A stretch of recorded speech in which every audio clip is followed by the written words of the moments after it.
ফুচকা খাওয়ার সময় থুতুর শব্দে তিতির নাক মুখ কুঁচকে নেয়। ভ্রু কুঁচকে সামনে দাঁত কেলিয়ে হাস্যময় ছেলেটির দিকে তাকায়। ছেলেটা হেসে বলল, থুতো, ফুচকার সাথে মিশিয়ে খেতে মজা না? তিতিরের চোখে পানি জমে যায়, রাগে শরীর কেঁপে ওঠে, চিল্লিয়ে ডাকে, বড় মা, ও বড় মা, বড় মা কি? হ্যাঁ, খেয়ে বল কেমন। আপনি খেয়ে দেখেন মজা কিনা। ছেলেটা গা কাঁপিয়ে হাসে, হাতের আঙুল নেড়ে বলল, না না, আমি সব খাই না। তুই চিকনি তুই খা, অনেক ভিটামিন আছে, দেখবি কালকের মাঝে মোটা হয়ে যাবে। তিতির শব্দ করে কেঁদে ওঠে। সালমা বেগম ছুটে আসে। মেয়েটা মাত্রই তো প্লেট ভরে ফুচকা নিয়ে গেল, এখনই আবার কি হলো? সোফার কাছে নিজের ছেলেকে দেখে উনি বুঝলেন কেন চিৎকার করছে। তিতির তখনও রাগে ফুসফুস করছে। বড় মাকে দেখে বলল, তোমার ছেলে আমার ফুচকায় থুতু দিয়েছে, কেমন খারাপ ভাবো একবার। সালমা হতভম্ব চোখে ওনার ছেলের দিকে তাকায়। এত বড় ছেলের এমন পাগলামি মানা যায় না। আর খাবারের সময় কেউ এমন করে নাকি? বিশ্রী অবস্থা। উনি রাগী গলায় বলল, আরফান, তিতিরের কথা সত্যি? আরফান তার মায়ের দিকে তাকিয়ে মুখের হাসি প্রসারিত করে। তিথির মুখে হাত চেপে বাথরুমের দিকে দৌড়ে যায়। সালমা বেগম সেদিকে তাকিয়ে বিরক্তিকর কণ্ঠে বলল, এত বড় ছেলে, এই বাচ্চা মেয়ের সাথে এমন করতে লজ্জা লাগে না? আরফান হতবাক হয়ে বলল, তোমরা যেমন ওকে বাচ্চা মনে করো, ও কিন্তু তা না, আস্তে একটা পাকনা পড়ি। যাই হোক, তুই এমন কাজ করলি কেন? দুষ্টামি করেছে মা। নিজের দিকে তাকিয়ে দেখতো, দুষ্টুমির বয়স আছে? আরফান হেসে বলল, আমি বড় হইনি মা। হ্যাঁ, বড় হসনি, কিন্তু কিছুদিন পরে ডাক্তার হবি। আরফান মাকে জড়িয়ে ধরে বলল, সে তো তোমার জন্য হচ্ছে, তুমি এত অসুস্থ হও, তাই ভাবলাম ডাক্তার হয়ে আমি যত্ন করবো। হুম, ভালো সিদ্ধান্ত, কিন্তু তিতিরের সাথে আর এমন করবি না। কত বড় হয়ে গেছিস তুই, সারাটা ক্ষণ সময় পেলে মেয়েটাকে জ্বালাতন করিস। আচ্ছা। সালমা বেগম আবার নিজের কাজে ফিরে যায়। তানিয়া আক্তার রান্নাঘরে কাজ করছে। মেয়ের কান্নায় উনার কাজ একটু থামেনি, বরং মনোযোগ দিয়ে কাজ করেই যাচ্ছে। চিল্লানো তিতিরের কাজ, আর এই চিল্লানোতে আশকারা দেয়া তার বড় যা সালমা বেগমের কাজ।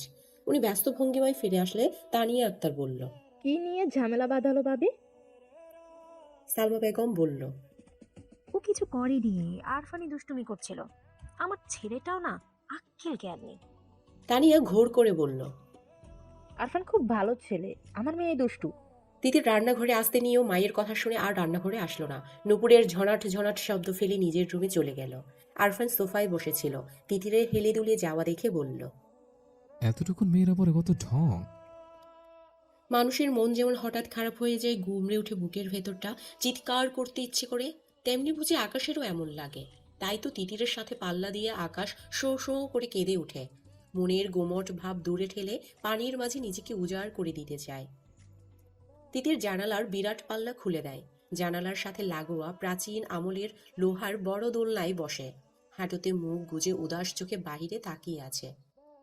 আরফান সবসময়ই তার সাথে এমন করে। দুষ্টুমি একটু একটু হলে না হয় মানা যায়, কিন্তু উনি একটু বেশিই বাড়াবাড়ি করেন। ঢাকা থেকে প্রতি সপ্তাহে বাড়ি আসবে আর তিতিরের সাথে আজব সব কাণ্ড কারখানা করবে। আরফানের জ্বালায় তিতির অতিষ্ঠ। তার মাঝে মাঝে মনে হয় শুধুমাত্র তাকে জ্বালানোর জন্যই আরফান ঢাকা থেকে ছুটে আসে। সে মনে মনে আল্লাহর কাছে ফরিয়াদ করে বলল, আরফান আর কখনো ঢাকা থেকে না আসুক, ও ঢাকায়ই থাকুক। আরফান আসলেই তিতিরের সব শান্তি হাওয়ায় মিঠাইয়ের মতো মিশে যায়। এই তো কিছুদিন আগে তার ক্রাশ মেহমুদ তাকে প্রেমের প্রস্তাব দিল, তাও কত মিষ্টি করে। কিন্তু কি হলো? কিছু হওয়ার আগেই আরফানের চামচে মানে তিতিরের ছোট ভাই তুহিন সব তার হুজুরকে বলে দিয়েছে। আরফান তাকে আর এক পাও আগাতে দেয়নি, বোকা মন্দ করে সেখানেই থামিয়ে দিয়েছে।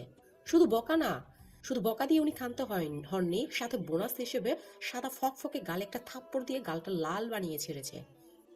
এত কিছুর পরে তিতির আর আগানোর সাহস পায়নি, সেখানেই পা থামিয়ে দিয়েছে। যদি পা না থামাতো তাহলে এতদিনে নিশ্চয়ই তার প্রেম হয়ে যেত। একটাই প্রেমের প্রস্তাব পেয়েছিল, তাও ওই অহংকারী লম্বুর জন্য হয়ে উঠল না। তিতির কষ্টে ভরা মুখে মেঘের আনাগোনা দেখে, ইস, এই মেঘের কত যদি এই মেঘের মতো যদি আরফানকে সরিয়ে ফেলা যেত, কতই না ভালো হতো। শাহাবুদ্দিন খান এই গ্রামের সর্দার। তার পরদাদারা নাকি এককালে এই এলাকার নামি দামি লোক ছিল। বংশ পরম্পরায় আগের সেই জৌলস না থাকলেও প্রাচীন বাড়িটা যেন কিছুটা আঁকড়ে ধরে রেখেছে। বাড়িটার মতো শাহাবুদ্দিন খান তার আব্বার বড় ছেলে হিসেবে বাড়ির মান বজায় রাখার প্রাণপণ চেষ্টা করেন। ওনার ছোট ভাই মহিবুল্লাহ খান আর একমাত্র বোন সুফিয়া খানম। ওনাদের বাড়ির নিয়ম অনুসারে সবাই এখনো যৌথ পরিবারেই আছে। তাছাড়া যৌথ পরিবারে থাকার আরেকটা কারণ হলো ওনার আম্মা জয়তুন খানমের ইচ্ছে। ওনার বয়স হলেও যেন গলার জোর কমেনি। 90 বছরের শক্ত সামর্থ্য শরীর নিয়ে বেশ হুঙ্কারের সহিত কথা বলতে পারে। তাদের আব্বা মারা যাওয়ার পরে জয়তুন বেগমকে সবাই বেশ মান্য করে চলে। শাহাবুদ্দিন খানের এক ছেলে 2 মেয়ে। ছেলের নাম আরফান খান, পড়ালেখায় বেশ তুখর ছাত্র, আর কিছুদিন পরে ডাক্তার হয়ে বেরোবে। মেয়েটা এবার কলেজে উঠেছে, খুবই শান্ত আর ভাইয়ের মতো পড়ায় বেশ মনোযোগী। ছোট মেয়েটার সবে 5 বছর। মাহবুল্লার 1 মেয়ে 2 ছেলে। বড় ছেলের নাম মাহমুদ খান, সে ঢাকায় ইঞ্জিনিয়ারিং নিয়ে পড়ছে। মেয়ের নাম তিতির মেহভিন, সে কলেজে পড়ে। সবচেয়ে ছোট ছেলের নাম তুহিন খান। বড় বোন সোফিয়া খানমের স্বামী প্রবাসে, উনিও এই বাড়িতেই থাকে। 1 ছেলে আর 1 মেয়েকে নিয়ে বাবার প্রাসাদের মতো বাড়িতে দিনকাল বেশ আরামেই চলে যাচ্ছে। ছেলের নাম আরশ আর মেয়ের নাম নিনিয়া। ছেলে সিঙ্গাপুর থাকে, মেয়ে স্কুলে পড়ে। তিতির দোলনায় শুয়ে আছে, তখন তার ফুফুর মেয়ে নিনিয়া এসে বলল। আপু, চলো। তিতির ভাবলেশহীনভাবে বলল, কোথায়? ফুচকার আয়োজন করা হয়েছে, নিচে বসার ঘরে সবাই অপেক্ষা করছে। নিনিয়ার কথায় তিতির মাথা তুলে বলল। ফুচকার আয়োজন কে করলো? আরফান ভাই। আরফানের নাম শুনতেই তিতিরের মুখ কালো বর্ণ ধারণ করে। আগের মতো দোলনায় শুয়ে বলল। আমি খাবো না। নিনিয়া ভাবুক হয়ে বলল। ভাইয়া তোমাকে নিয়ে যেতে বলেছে। যাবো না। নিনিয়া হেসে বলল। এত সুন্দর একটা ছেলে তোমাকে যেতে বলেছে, তুমি গায়ে মাখছো না? না। আরে চলো। তুই জানিনি, আমাকে জানাস না। কেউ জিজ্ঞেস করলে বলবি আমার শরীর ভালো না। নিনিয়া চলে গেলে তিতির আগের মতো সোজা হয়ে শুয়ে চোখ বন্ধ করে রাখে। তার জন্যই যে এই ফুচকার আয়োজনটা। আর কেউ না বুঝলেও তিতির বেশ বুঝতে পারছে তখন এমন করার কি দরকার ছিল, আর এখনই বা এমন গোষ্ঠী শুদ্ধ মানুষকে খাওয়ানোর কি আছে। আরফান আসলেই আজব মানুষ, উনাকে তিতির একটুও বুঝতে পারে না। বৃষ্টির মাঝে ঝালঝাল ফুচকা সবাই বেশ উপভোগ করেই খেলো। হাবিবা বেগম তিতিরের রুমে ফুচকা রেখে গিয়েছে। তিতির জানালা দিয়ে বাহিরে তাকিয়ে আছে। ফুচকা খেতে ইচ্ছে করছে, কিন্তু আরফানের উপর রাগ হচ্ছে বিধায় খাচ্ছে না। উনি পরে যদি আবার খোঁচা দিয়ে কথা বলে। আরফান কালো গেঞ্জি পরে ঘাসের উপরে দাঁড়িয়ে আছে। খালি পায়ে ঘাস লেগে পায়ে সুরসুরি লাগছে। পুরুষ মানুষ হয়েও তার প্রচণ্ড সুরসুরি। অঝোর ধারার বৃষ্টি তাকে ভিজিয়ে দিচ্ছে। তার চোখের বৃষ্টি দোতলায় কোণার রুমের দিকে স্থির। মেয়েটার এত অভিমান, তার উপর এত অভিমান করা মানায়? সে কি একটুও বুঝে না, নাকি আরফান বোঝাতে অক্ষম? যদি কখনোই কিছু না বুঝতে পারে তো? আরফানের বুকে ব্যথারা লুটোপুটি খায়। নিচের দিকে তাকিয়ে তিতির চমকে যায়। আরফান বৃষ্টিতে ভিজছে, তাও ক্ষণে ক্ষণে তার রুমের দিকে তাকাচ্ছে। সে উঠে বসে, ইশারায় আরফানকে বোঝায় কি সমস্যা। আরফান হাসে, সুন্দরতম হাসি দিয়ে অবুঝ বালিকাকে ঘায়েল করতে চায়, কিন্তু মেয়েটা কিচ্ছু বোঝে না। সে কি আসলেই অবুঝ, নাকি অবুঝ হওয়ার নাটক করে? তিতির আরফানের নাম্বারে ফোন দেয় আর আরফানকে হাত দিয়ে মোবাইলের ইশারা করে। আরফান বুঝতে পেরে সিঁড়িতে রাখা মোবাইলের দিকে এগিয়ে যায়। হ্যালো। তিতির বলল। আপনি জিতেছেন কেন? ইচ্ছে হলো। জ্বর আসবে? আরফান হেসে বলল। ডাক্তারদের জ্বর আসে না। কোথায় লেখা আছে? লেগে থাকতে হবে না, আমি বললেই কিনো চকট হয়ে যাবে। কচু। ফুচকা খাসনি কেন? তিতির মিহিয়ে যায়। আরফানের জন্যই সে যে ফুচকা খায়নি তা না বলে সে বলল। ভালো লাগেনি। অবুঝ বালিকা না বললেও আরফান ঠিকই বালিকার মনের সত্য অভিমান বোঝে। তাহলে আমার জ্বর আসুক, জ্বরে পড়ে আমি মরে যাই, তাহলে তো শান্তি। আমার ফুচকা খাওয়ার সাথে আপনার মরা বাজার কি সম্পর্ক? তুই একটা বলদ, এত সব বুঝবি না। তিতির আস্তে করে বলল। তাহলে আমার মরা কনফার্ম। আমি তো এমন কিছু বলিনি। বড় লাগবে না। তিতির সত্যি আরফানের এমন পাগলামোর আগা মাথা কিছুই খুঁজে পায় না, কিন্তু এভাবে ভিজলে আসলেই জ্বর আসবে। সে বলল। খাচ্ছি। আরফান কাপড়ে মোবাইল পেঁচিয়ে জানালার সামনে এসে দাঁড়ায়। তিতির ফুচকা খাচ্ছে। আরফান এক দৃষ্টিতে তিতিরের দিকে তাকিয়ে বলল। তুই কত মিষ্টি তাকে জানিস তিতির? তিতির বৃষ্টির শব্দে কথাটা পুরোপুরি না শুনেই বলল।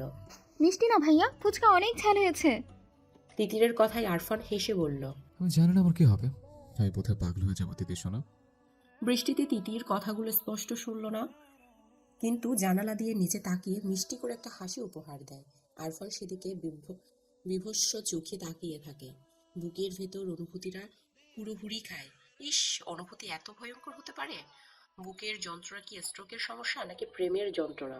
ইস, এই ব্যথার অবসান কোথায়? আরফানের বোন মারিয়া খুব ভালো ছাত্রী। মারিয়া আর তিতির একই ক্লাসে পড়ে, কিন্তু দুজনের চালচলন পুরো উল্টো। মারিয়া আরফানের মতো মেধাবী, কিন্তু তিতির পুরো গাধা। তার মাথায় সে কিছুতেই পড়ালেখা ঢুকাতে পারে না। লেখাপড়া তার কাছে এত কঠিন লাগে, মনে হয় লেখাপড়া বাদ দিয়ে বিয়ে হয়ে যাওয়া অনেক ভালো। কিন্তু ভাগ্যক্রমে তার বিয়ের নামও তোলা হয় না। সে নাকি এখনো ছোট, কিন্তু তার ইচ্ছে করে বিয়ে করতে সে এটা কাকে বুঝাবে? সে একটুও ছোট নেই, বেশ বড় হয়ে গিয়েছে। তিতিরের হাতে ধরে রাখা তথ্য যোগাযোগ প্রযুক্তি বই, ইন্টারের এই বইটা তার কাছে এত কঠিন লাগে, মনে হয় এটা বই না, স্বয়ং ডাকাতের আস্তানা। মাঝে মাঝে পড়তে গেলে তার কান্না আসে। কেঁদে দুনিয়া ভাসিয়ে ফেলতে ইচ্ছে করে, কিন্তু সে কাঁদে না। তার আব্বা তাকে বলেছে খুব পড়াশোনা করতে, মারিয়ার মতো ভালো নাম্বার পাওয়া যায়। ঘড়ির কাঁটা রাত 10টায় গিয়ে টিকটিক করছে। তিতিরের হাতে আইসিটি বই, একটা জায়গায় সে সমাধান করতে পারছে না, অথচ এই পড়াটা কালকেই ক্লাসে দিতে হবে।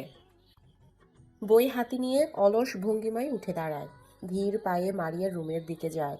মারিয়া পড়ছে, তিতিরকে দেখে বলল। কি? তিতির মারিয়ার সামনে বই রেখে ধপাস করে বিছানায় শুয়ে পড়ে, ভীষণ ক্লান্ত গলায় বলল। পড়াটা বুঝিয়ে দে। মারিয়া তিতিরের দিকে তাকিয়ে আছে। তিতিরকে দেখে মনে হচ্ছে সে রাজ্যের ক্লান্ত, পড়ালেখা করে দুনিয়া উদ্ধার করে ফেলেছে। সে বইয়ের দিকে তাকিয়ে বলল।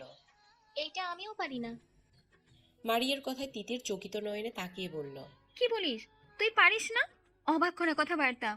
মারিয়া পারে, কিন্তু তিতিরকে বোঝানোর ঝামেলা আপাতত মাথায় নিতে চাচ্ছে না। সে বলল। অবাক হওয়ার কথা হবে কেন? সব পারতে হবে এমন কোনো কথা আছে নাকি? তিতির মন খারাপ করে বসে বলল। তা ঠিক, কিন্তু কালকে এই পড়াটা না পারলে কপালে শনি আছে। আমি ক্লাসে গিয়ে শিখে নিব। তোর মাথা ভালো বইন, তুই পারবি। আমি আগের থেকে বুঝেই মনে রাখতে পারি না, আর ক্লাসে দেখলে পারবো? অসম্ভব। মারিয়া আফসোস করে বলল। বুঝলাম। এই বই বের করেছে কোন শালায়? কি আবুল তাবুল লেখা, অসহ্য। পড়া তো সহজে, তুই পারিস না তাই বল। আমি পারি, কিন্তু বইটাই আমাকে বুঝতে পারি না। কি করি এখন? মারিয়া কিছুক্ষণ চুপ করে থেকে বলল। উপায় একটা আছে। কি উপায়? ভাইয়ার কাছে যা, এক তুড়িতে মাথায় পেরেকের মতো বসিয়ে দেবে। তিতির মুখ অন্ধকার করে বলল। অসম্ভব। তোর ভাই আস্ত খবিস, দেখলেই মারে। আমার ভাই এই মাসুম জানের ভয় আছে। আচ্ছা, তাহলে কালকে স্যারের মার খাবি। ভাইয়া মারলে কেউ দেখবে না, কিন্তু স্যার পুরো ক্লাসের সামনে ইজ্জত দফা রফা করে দেবে। সেটাই ভালো হবে। তিতির ভেবে দেখে কথা ঠিক। সে আলগুছে উঠে দাঁড়ায়, বই হাতে নিয়ে আস্তে আস্তে তাসানের রুমের সামনে যায়। তার ভাইয়া মাহমুদ যদি বাড়ি থাকতো তাহলে এই লম্বুর কাছে আশাই লাগতো না। তাই ভাই ম্যাজিশিয়ানের মতো তার সব সমস্যার সমাধান করে দিতে পারে, কিন্তু সমস্যা হচ্ছে আরফানের মতো মাহমুদ এত তাড়াতাড়ি বাড়ি আসে না। তিতির দরজা ঠেলে ভিতরে ঢুকে। আরফান রুমে নেই, বাথরুম থেকে পানি পড়ার শব্দ আসছে। তিতির বুঝে পায় না রাতে কেন গোসল করতে হবে। দিনে তো করে, আবার রাতেও। এই ডাক্তারের মাথায় নির্ঘাত সমস্যা আছে। দেখা যাবে রোগীকে ওষুধ না দিয়ে প্রতিদিন 5বার গোসলের তালিকা দিল। এই ডাক্তার দ্বারা কোনো কিছুই অস্বাভাবিক না। তিতির ডাকলো। ভাইয়া, ভাইয়া, বের হতে কি টাইম লাগবে? আরফান বলল। কেন? আমার পড়ায় একটু সমস্যা, বুঝিয়ে দেন। তুই বস। তিতির আরফানের বিছানায় পা মুড়ে বসে। আরফানকে ভালো না লাগলেও আরফানের রুমটা খুব ভালো লাগে, খুব গোছানো। আর রুমে আসলেই বেলি ফুলের সুবাসযুক্ত ফ্রেশনারির ঘ্রাণে মনটা তরতাজা লাগে। তিতির বই খুলে বসে আনমনে বলল। পড়া থেকে বিয়ে করে সংসার করা খুব সহজ। এই ঘরের মানুষ যে কেন বোঝে না আমার দ্বারা পড়াটা হবে না, বিয়েই আমার জন্য ঠিক। আরফান বাথরুম থেকে বেরিয়ে তিতিরের কথাটা শুনতে পায়, ভ্রু কুচকে বলল। ও আচ্ছা, আপনার বিয়ের শখ হয়েছে? তিতির ভ্যাবাচেকা খেয়ে যায়, পরক্ষণেই হেসে নিজেকে স্বাভাবিক করে বলল। না ভাইয়া, আমি ছোট না। হ্যাঁ, পড়ার থেকে বিয়ে করে সংসার করা ভালো। দূর, এমনি বলেছি। আরফান তোয়ালে নিয়ে মাথা মুছে তোয়ালেটা গায়ে ছড়িয়ে বিছানায় এসে বসে বলল। বেশি পেকে গিয়েছিস। তিতির চুপ করে বসে থাকে। আরফান বলল। বিয়ের বয়স হলে এমনিই বিয়ে হবে। পড়া বাদ দিয়ে বিয়ের ভূত মাথায় চাপাতে হবে না। তিতির হেসে বলল। মেয়ে মানুষ না, বিয়ের ভূত তো মাথায় আসবে। আরফান এক দৃষ্টিতে তিতিরের দিকে তাকিয়ে থাকে, মনে মনে তিতিরের বউ সাজ কল্পনা করে নেয়। তারপর বলল। তিতির, সবকিছু ভাবার একটা বয়স লাগে, যা এখনো তোর হয়নি। তিতির নিজের হাসি চেপে বলল। জি ভাইয়া।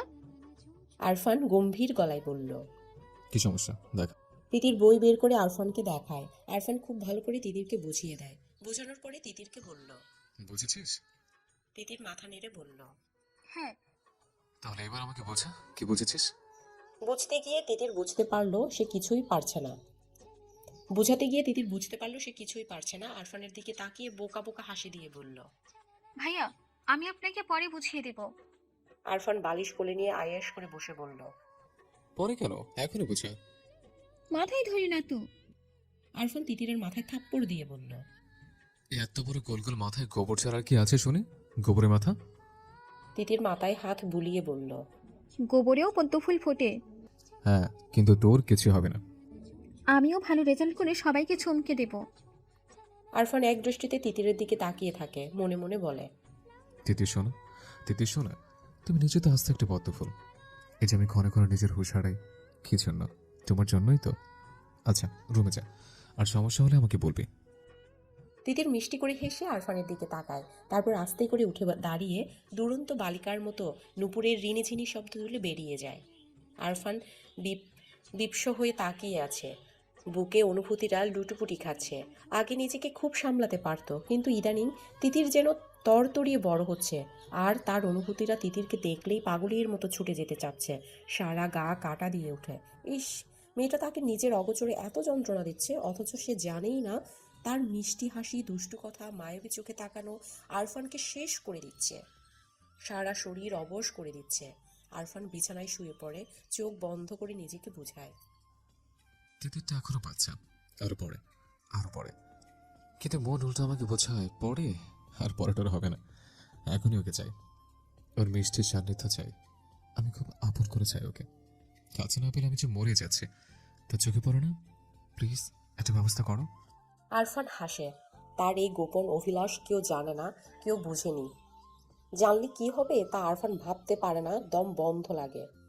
কিন্তু আর যাই হোক, পাখিটাকে তার করেই যায়।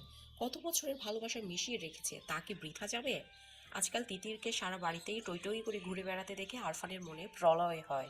এই প্রলয়ের ছিটে ফোটাও যদি কেউ জানতো, তাহলে নির্ঘাত তাকে বাড়ি ছাড়া করে দিত। শাহাবুদ্দিন খান প্রচুর মা ভক্ত, মায়ের কথা ছাড়া এক পাও নড়ে না। বাড়ি থেকে বের হতে গেলেও মায়ের কাছে অনুমতি নিয়ে বের হয়। মা মানেই ওনার দুনিয়া, সব কিছু পরে, কিন্তু মায়ের ভালোবাসার সম্মান আগে। জৈতুন বেগম দাম্ভিকভাবে চলাফেরা করেন। ওনার বাপ দাদারা আগের কালের ধনবান ব্যক্তি ছিল। তমিজুদ্দিন খানের সাথে যখন জৈতুন বেগমের বিয়ে হয়, তখন থেকেই উনি দাম্ভিক আচরণ করেন। আগের কালেই লেখাপড়া জানা মানুষ সবাই বেশ শ্রদ্ধা করে চলে। ওনার কথার বাহিরে আর কোনো কথাই হয় না, উনি যা বলবে তাই সঠিক। শাহাবুদ্দিন আর জয়তুন বেগম বসার ঘরে বসে কথা বলছিল। তখন আরফান তার রুম থেকে বেরিয়ে আসে। দাদির পাশে বসে চামড়া কুচকানো গালে পরম স্নেহে আদর দিয়ে বলল। আমার সুন্দরী কেমন আছে? জয়তুন বেগম নাতির দিকে তাকিয়ে বলল। আমার ভালো থাকার খবর পরে নিস, আগে বল প্রতি সপ্তাহে কেন বাড়ি আসা লাগে? বন্ধের দিন পড়া যায় না? এমন ফাঁকিবাজি করলে ডাক্তার হবি কি করে? আরফান মুচকি হাসে, মনে মনে বলল। বাড়ি তো আর এমনি এমনি আসে না দাদি। বাড়ি যেমন শুভ্র ভ্রমর আছে, যাকে একটু দেখলেই সারা সপ্তাহ মন দিয়ে পড়তে পারি না, দেখলে মনে বড় অসুখ হয়, একটু পরে মন দিতে পারি না। মুখে বলল। তোমাকে না দেখে থাকতে পারি না। মাহমুদ, ও তো ঢাকায় থাকে, সে এত আসে না, তোরাই যত বাহানা। আরফান হেসে বলল। মাহমুদ তোমাকে ভালোবাসে না, তাই আসে না। আমি খুব ভালোবাসি, তাই আসে। বুঝছো সুন্দরী? জয়তুন বেগম হাসেন, নাতির মাথায় হাত বুলিয়ে বলল। দোয়া করি তোর বউ আমার মতন সুন্দর হোক। আরফান হাসে, সুন্দর করে হেসে তার দাদির দিকে তাকিয়ে রয়। তিতির দাদির মতো হুবহু দেখতে, শুধুমাত্র মেজাজ ছাড়া। সে জয়তুন বেগমের গালে হাত দিয়ে বলল। তুমি তো আমার বউ, আর লাগবে না। যদি লাগে তো তোমার মতো দেখতে কাউকে এনে দিও। জয়তুন বেগম তার কথা এত ঘাটলেন না, উনিও হেসে বললেন। আচ্ছা। আরফানের আব্বা শাহাবুদ্দিন খান বৈঠক ঘরে বসে আছেন। সারা জীবন উনি গ্রামের সবার সাহায্যই করে গিয়েছেন, কখনো কারো খারাপ করেননি। মানুষজন ওনাকে দেখলে ভক্তি ভরে তাকায়, সম্মানের সহিত কথা বলে। এটাই ওনাকে অনেক শান্তি দেয়।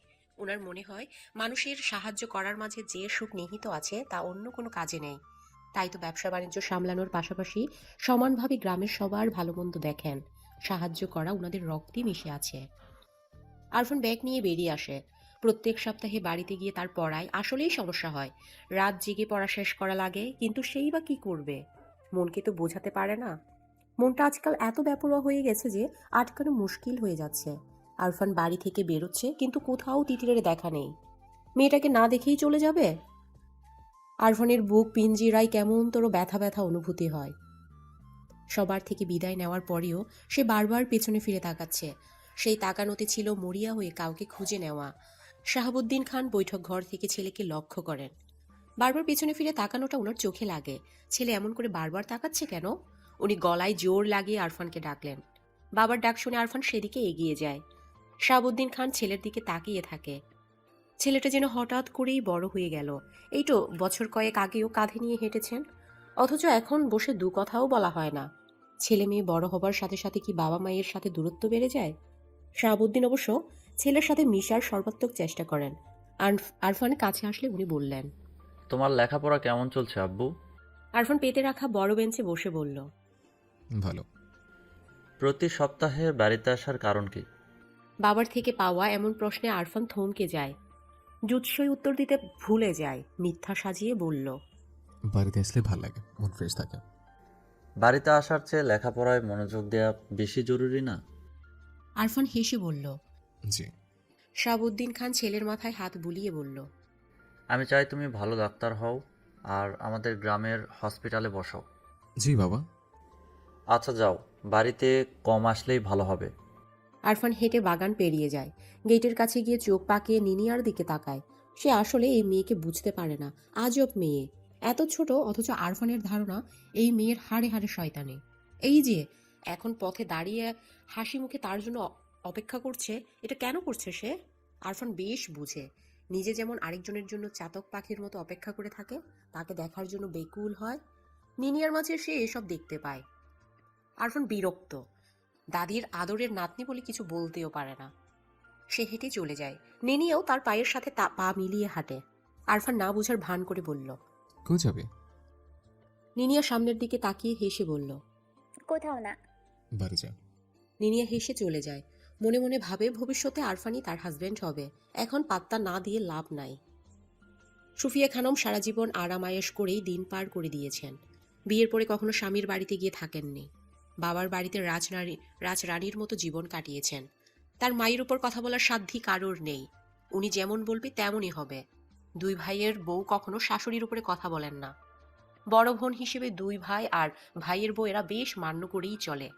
আজকাল উনার মনে এক সুপ্ত বাসনা জন্মেছে। মেয়েকে দূরে বিয়ে দেওয়ার চেয়ে আপন মানুষের কাছে বিয়ে দিয়ে এই বাড়িতে রাখতে পারলে মন্দ হয় না। সুফিয়া খানম নিজের মতো পরিকল্পনা করে রেখেছেন। সময় মতো তা বাস্তবায়ন করতে পিছুপা হবেন না। তিতির প্রাইভেট করে বাড়ি ফিরছিল। আনমনে গুনগুন করে গান গাইছে। হঠাৎ রাকিব নামের ছেলেটা তারপর আটকে দাঁড়ায়। তিতির থমথমে মুখে বলল। পদ আটকেছিস কেন? তোকে কিছু বলার আছে। তিতির আন্দাজ করে নেয় রাকিব নামের ছেলেটা কি বলতে চায়। ক্লাসমেট হিসেবে এতদিন তিতির এইটুকু বুঝতে পেরেছে যে রাকিব আসলে তাকে পছন্দ করে, কিন্তু সাহস করে আগাতে পারছে না। তিতির কিছু কটু কথা বলার জন্য মুখ তুলবে, তখনই দেখে আরফান সিএনজিতে করে যাচ্ছে। রাস্তায় তিতিরকে কোনো ছেলের সাথে কথা বলতে দেখে তার ভ্রু কুঁচকে যায়। আরফানকে দেখে তিতির তার মুখের কথা টুক করে গিলে নেয়। কটু কথা বলার পরিবর্তে মুখে ফুটে ওঠে মিষ্টি হাসি। চোখের তারায় খেলে যায় এক আকাশ পরিমাণ উৎসাহ। আরফানের হাত মুষ্টিবদ্ধ হয়। চলন্ত গাড়ি থেকে তিতিরের দিকে স্থির দৃষ্টিতে তাকিয়ে থাকে। তিতিরের পাশে দিয়ে শো শো গতিতে গাড়িটা চলে যাওয়ার পরে তিতির রাকিবকে বলল।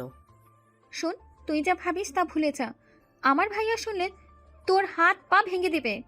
রাকিব নাছোড় বান্দা, সে বলল। হাত পা ভাঙবে কেন? আমরা কি পালানো নাকি? তোদের সাথে আত্মীয়তা করার অহম আমাদের আছে। তা হয়তো আছে, কিন্তু আফরান ভাইকে চিনিস? ওনার মার সামলানোর ক্ষমতা নেই। তুই ওনার ভয় প্রেম করবি না? তিতির অন্যমনস্ক হয়ে ভাবে, তাই তো উনি কে যে ওনাকে ভয় করে চলতে হবে। তার যেভাবে ইচ্ছে সেভাবেই চলবে, কিন্তু পরক্ষণেই মনে পড়ে আরফান ভাই জানতে পারলে তাকে ভয়ানক সব শাস্তি দেবে। কিছুক্ষণ আগে যেহেতু দেখেছে, তাতেই তো অবস্থা বেগতিক হবে। তিতির আর কিছু না বলে হন করে বাড়ির উদ্দেশ্যে চলে যায়। বাড়িতে যাওয়ার পরে তিতির ঘুমিয়ে যায়। আরফান বাড়িতে নেই মানে বিন্দাস জীবন। এই সন্ধ্যায় কুম্ভকর্ণর মতো ঘুমায়। আর আমি ঘুমানোর এক ফাঁকে তার মনে হলো কেউ তার রুমে ঢুকেছে, বিছানার পাশে দাঁড়িয়ে আছে। তিতির চোখ খুলে তাকায়। বিছানার পাশে আরফানকে দাঁড়িয়ে থাকতে দেখে সে লাফিয়ে উঠে ঝটপট বলল। আপনি জাননি? আরফান শান্ত চোখে তার দিকে তাকিয়ে আছে, দুহাত বুকে মুড়ে রেখেছে। সে বলল, না। তিতির ভেবেছে আরফান আজকে যা দেখেছে আবার ঢাকা থেকে বাড়ি আস্তে আস্তে সব ভুলে যাবে, কিন্তু এই বান্দা যে আজকেই ফিরে এসেছে, কিন্তু কেন? তিতির ভ্রু কুঁচকে বলল, কেন? আরফান নিচে রাখা কাপড়গুলো তিতিরের বিছানায় রেখে বলল। এই কাপড়গুলো ধুয়ে দে। তিতির স্তব্ধ হয়ে এতগুলো কাপড়ের দিকে তাকিয়ে বলল। আমাকে দিয়ে কাপড় ধোয়ানোর জন্য আপনি ফিরে এসেছেন? আরফান কেটকেটে গলায় বলল, ধুয়ে দিবি কিনা বল। না, জীবনেও না। আমি কি আপনার চাকর নাকি? আরফান বিছানায় বসে বলল, না, তুই আমার চাকর না, কিন্তু না ধুলে চাচুর কাছে এমন প্যাচ লাগাবো যে বাড়ি থেকে বেরোনো বন্ধ হয়ে যাবে। রাস্তার ছেলেদের সাথে কথা বলে না। তিতির থমথমে মুখে ওনার দিকে তাকিয়ে আছে। আরফান যে এমন হুমকি দেবে তা জানা ছিল না। এতগুলো কাপড়ের দিকে তাকিয়ে তিতির বলল, কাপড় ধুয়ে দিলে? কিছু বলবো না। তিতির থমথমে মুখে কাপড় হাতে তুলে নেয়। জীবনে অশান্তি আনার জন্য এই একজনই যথেষ্ট। আরফানের দিকে রক্তচক্ষু নিক্ষেপ করে চলে যায়। আরফান তিতিরের বিছানায় শুয়ে পড়ে, ছাদের দিকে দৃষ্টি নিবন্ধ করে বলে, আমাকে ছাড়া অন্য কারোর সাথে কথা বলতে দেখলে আমার সহ্য হয় না মেয়ে। আর তুমি কিনা এসে এসে কথা বলে সাহস করো। তুমি নিজেও জানো না আমি কতটা উন্মাদ হতে পারি। এত বছর ধরে সযত্নে লালন করা ভালোবাসা জমে রেখেছি কার জন্য?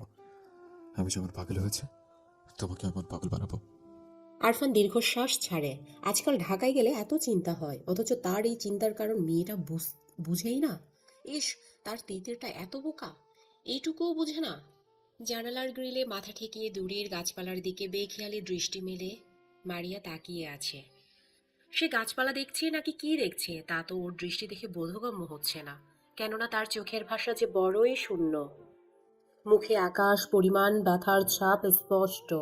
না পাওয়ার হাহাকারে হৃদয় দগ্ধ।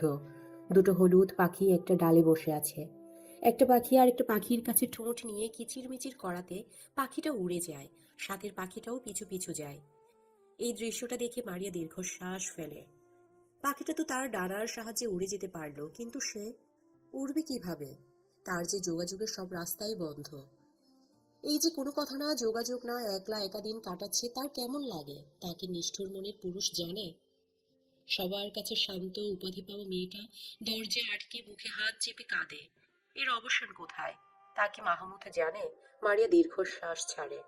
মাহমুদ তার চাচার বড় ছেলে, বর্তমানে ঢাকায় ইঞ্জিনিয়ারিং নিয়ে পড়ছে। মারিয়া ছোটবেলায় মাহমুদকে আরফানের মতোই ভাই হিসেবে মানত, কিন্তু বড় হওয়ার পরে বুঝতে পারে সে মাহমুদকে ভাই হিসেবে মানতে পারছে না। মাহমুদকে ঘিরে হাজারো স্বপ্ন মনের গোপন কুঠুরিতে ডানা ঝাপটায়। মাহমুদকে দেখলে ঘুমিয়ে থাকা মনের রঙিন প্রজাপতির ঝাঁক উড়াউড়ি করে। আশেপাশে থাকলে অসহ্য সুখে পাগল পাগল লাগে। ভীষণ ভয়ঙ্কর বেপরোয়া ইচ্ছায় হৃদয় ক্ষণে ক্ষণে কেঁপে উঠে। একসময় মারিয়া আবিষ্কার করে সে প্রেমে পড়েছে। হাত পা ভেঙে যাচ্ছে, তাই ভাবে মাহমুদকে নিজের মনের সবটা দিয়ে ফেলেছে। মাহমুদকে ভেবে দিনরাত কাটাচ্ছে। মাহমুদ বিচক্ষণ ছেলে। মারিয়ার তাকানো, কথাবার্তা, অতিরিক্ত খেয়াল রাখা দেখলেই মুচকি হাসে, তার কানে কানে বলে যায় ভীষণ ভুলের ইঙ্গিত। মাহমুদ মাথা নাড়ে। অবুঝের মতো কাজ করা যাবে না, মারিয়া তার বোন। সে মারিয়াকে ডেকে পাঠায়। ঘন কালো মেঘের ঘুরুম ঘুরুম ডাকে মাঝে বিশাল ছাদের এক কোণায় মারিয়া মাহমুদের সামনে দাঁড়িয়ে আছে। মারিয়া শতভাগ নিশ্চিত যে মাহমুদ তাকে জরুরি কিছু বলবে। মাহমুদ তাকে জরুরি কথাই বলেছে। এসব আবুল তাবুল চিন্তা মাথা থেকে সরাতে বলেছে। সে তার সবটা চেষ্টা কাজে লাগিয়ে মারিয়াকে বোঝাতে চেয়েছে। মারিয়া বুঝেছে কিনা কে জানে, কিন্তু এরপর থেকে মাহমুদ বাড়ি আসলে সে সামনে যেত না। গভীর রাতে সবাই যখন ঘুমে মগ্ন, তখন পা টিপে টিপে মাহমুদের রুমে হাজির হতো। ভীষণ যত্ন নিয়ে ছুঁয়ে দিত মাহমুদের চুল। মুগ্ধ হয়ে তাকিয়ে থাকতো ঘুমে মগ্ন মানুষটার দিকে। আদর নিয়ে যত্ন নিয়ে মাহমুদের প্রতিটা জিনিস ছুঁয়ে দিত। মাহমুদ বাড়ি গেলেই মারিয়া এমন করত যেন তার অভ্যাসে পরিণত হয়েছে। কিন্তু একদিন মাহমুদের গেঞ্জি গালে লাগিয়ে চুপচাপ দাঁড়িয়েছিল। তখন পেছন থেকে শুনতে পায় মাহমুদ বলছে, আর কখনো আমার রুমে আসবে না মারিয়া। মারিয়া জমে যায় রাগী মাহমুদের গমগমে কণ্ঠে। অন্ত আত্মারা কেঁপে উঠে, কাপা গলায় বলল, আমি তো আপনাকে চালাই না। মাহমুদ উঠে বসে, উঠে আসে, মারিয়ার থেকে যথেষ্ট দূরত্ব রেখে দাঁড়ায়। আমি বলেছি আসবে না, সুতরাং আসবে না। মারিয়া কিছু বলতে যাবে তার আগেই মাহমুদ চাপা হুঙ্কার দিয়ে বলল, বেরিয়ে যাও বেয়াদব মেয়ে। সেই যে বেরিয়ে গেল, আজ অব্দি মারিয়া তার আর ওই রুমে যেতে পারেনি। যাবে কিভাবে? মাহমুদ তো বাড়িই আসে না। আর রুম সবসময় তালাবদ্ধ থাকে। মাহমুদ যে মারিয়ার কারণেই বাড়ি আসে না তা সে জানে। অতীতের স্মৃতি বিচরণ করে মারিয়ার চোখ বেয়ে পানির ধারা দুরন্ত গতিতে ছুটে যায়। আজকে সে নিজেকে একটু আটকাতে পারছে না। মোবাইল হাতে নিয়ে মাহমুদকে ফোন দেয়। এমন কোনো দিন নেই সে মাহমুদকে ফোন দেয় না, কিন্তু সব সময় ফোন বন্ধ করেই রাখে। আজকে ভাগ্য তার সহায় ছিল বলেই হয়তো খোলা পেল। মাহমুদ গম্ভীর গলায় বলল, হ্যালো। মারিয়া মনোযোগ দিয়ে মাহমুদের কণ্ঠের কথাগুলো নিজের বুক পিঞ্জিরায় গেঁথে নিল। ওনার কণ্ঠ শুনে তার গলায় কান্নারা দল বেঁধে ছুটে আসে। উনি তাকে আহ্লাদে কিছু বলেনি যে এত আবেগী হয়ে মন খুলে কাঁদতে হবে, কিন্তু মারিয়ার ভীষণ কান্না পেল। বুকে জমিয়ে রাখা সবগুলো কষ্ট দলা পাকিয়ে বেরোতে লাগলো। মাহমুদ বিরক্ত হয়ে বলল, ফ্যাস ফ্যাস করছো কেন? আপনি বাড়ি আসেন না কেন? তা তুমি ভালো জানো। প্লিজ বাড়ি আসেন। তোমার মাথা থেকে ফালতু ভাবনাগুলো দূরে সরাও, তখনই আসবো। মারিয়া কান্না ভেজে গলায় বলল, পারছি না তো, ভীষণ কষ্ট হয়। পারবে, মানুষ পারে না এমন কিছু এই পৃথিবীতে নেই। মারিয়া কান্না ভেজে গলায় ফিস ফিস করে বলল। সম্ভব না, আপনাকে এত ভালোবাসি যে। মারিয়া আগের মতোই ফিসফিস করে বলল। মারিয়ার কথা অসম্পূর্ণ থাকতেই মোবাইলের সংযোগ বিচ্ছিন্ন হয়। সংযোগ বিচ্ছিন্ন হওয়ার টুট টুট আওয়াজের সাথে মারিয়ার বুকটাও ভেঙে যায়। তিতির আজকাল খেয়াল করেছে আরফান তাকে বেশ গুরুত্ব দেয়। পরিবারের সবার সামনে কোনো আবদার রাখলে কেউ যদি না মানে তো আরফান কিভাবে যেন সবাইকে রাজি করায়, অথচ মুখে মুখে সারাক্ষণ তিতিরের সাথে রাগ দেখায়। আজকাল আরফানের তাকানোটা তিতিরের বুকে লাগে। সব ছেলেই কি এমন করে তাকায়, নাকি একমাত্র আরফানই তার দিকে এমন মায়া ভরা চোখে তাকায়? কলেজে যাওয়ার পরে বান্ধবীরা আরফানের ফোন নাম্বারের জন্য ধরেছে। যেভাবেই হোক আরফানের সাথে কথা বলতেই হবে। তিতির বলল, উনি এত রাগী, ওনার সাথে কথা বলে কি করবে?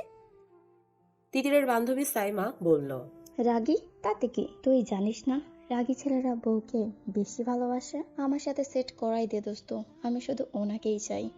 সাইমাই কথাগুলো স্বাভাবিক হলেও কেন জানি তিতিরের গায়ে আগুন ধরে যায়। রাগী গলায় বলল, তুই কেন বউ হতে চাবি? সর সামনে থেকে। আরে চেতস কেন, বউ হলে ক্ষতি কি? তিতির মাথা নেড়ে বলল, না না, তুই বউ হতে পারবি না। তাহলে কে বউ হবে? তুই। তিতির থমকে যায়। মনের আকাশে কল্পনা করে নেয় সে তিতিরের বউ। তারপর এক ঝটকায় মাথা নেড়ে বলল, অসম্ভব। সারাদিন তোর পিছনে ঘোরে, আমার মনে হয় চাঁদ তোর জ্বালাই ফাইসা গেছে। তিতির কখনো এসব ভাবেনি। সে ভেবাচেকা খেয়ে বলল, কি বলিস? তুই খেয়াল করিস না? সে আমার ভাই। হ্যাঁ, চাচাতো ভাই। কিন্তু ভাই তো। সমস্যা নেই, এই ভাইয়া থেকে সাইয়া বানানোই যায়, না প্রবলেম। তিতির আর কোনো কথা বলেনি, চুপচাপ কলেজ শেষ করে বাড়ি এসেছে। মারিয়া হাজারটা কথা বলেও মুখ দিয়ে কোনো কথা বের করতে পারেনি। তিতির সারাক্ষণ এগুলোই ভেবেছে, আর কেমন একটা অস্বস্তি কাটার মতো গলায় আটকে আছে। আজকে প্রায় 20 দিন হতে চলল আরফান বাড়ি আসেনি, আজকেই এসেছে।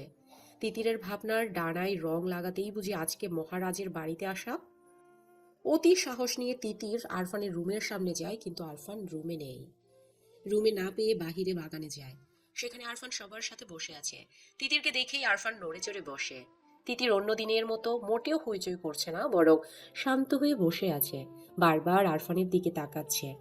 আরফানের চোখে দৃষ্টির মাঝে যেন হাজারো কাব্য ফুটে আছে, কিন্তু এসব তিতিরের বোধগম্য হচ্ছে না। সে সবার সাথে কথা বললেও চোখ কেবলমাত্র তিতিরের উপরেই নিবন্ধ।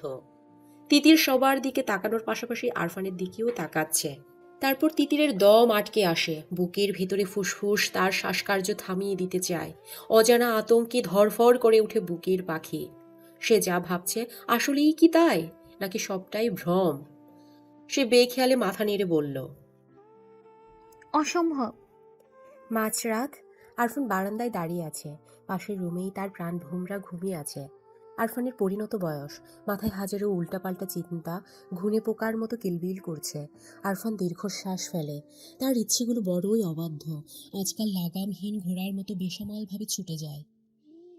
সে ডাক্তারি পড়ছে। সাথের মেয়ে সহপাঠীগুলো দেখতে খুব সুন্দর। মাঝে মাঝে কয়েকজন তাকে ভালোবাসার জালে আটকানোর চেষ্টা করে, তার সাথে ঘনিষ্ঠ মুহূর্ত কাটাতে চায়। কিন্তু এত সৌন্দর্য কাছে টানার হাজার আকুতি দূরে ঠেলে দেয় শুধুমাত্র এই মেয়েটার জন্য। ছোটবেলা থেকেই তিতিরকে কেমন আপন লাগতো নিজের। মনে হতো তখন ব্যাপারটা স্বাভাবিক লাগলেও একটুখানি বড় হবার পরে সে বুঝতে পারে এটা মোটেও স্বাভাবিক ব্যাপার না। সে আসলে এই পিচ্চির প্রেমে পড়ে গেছে। শুধু প্রেমে পড়া বললে ভুল, সে আজন্ম পাগল হয়ে গেছে।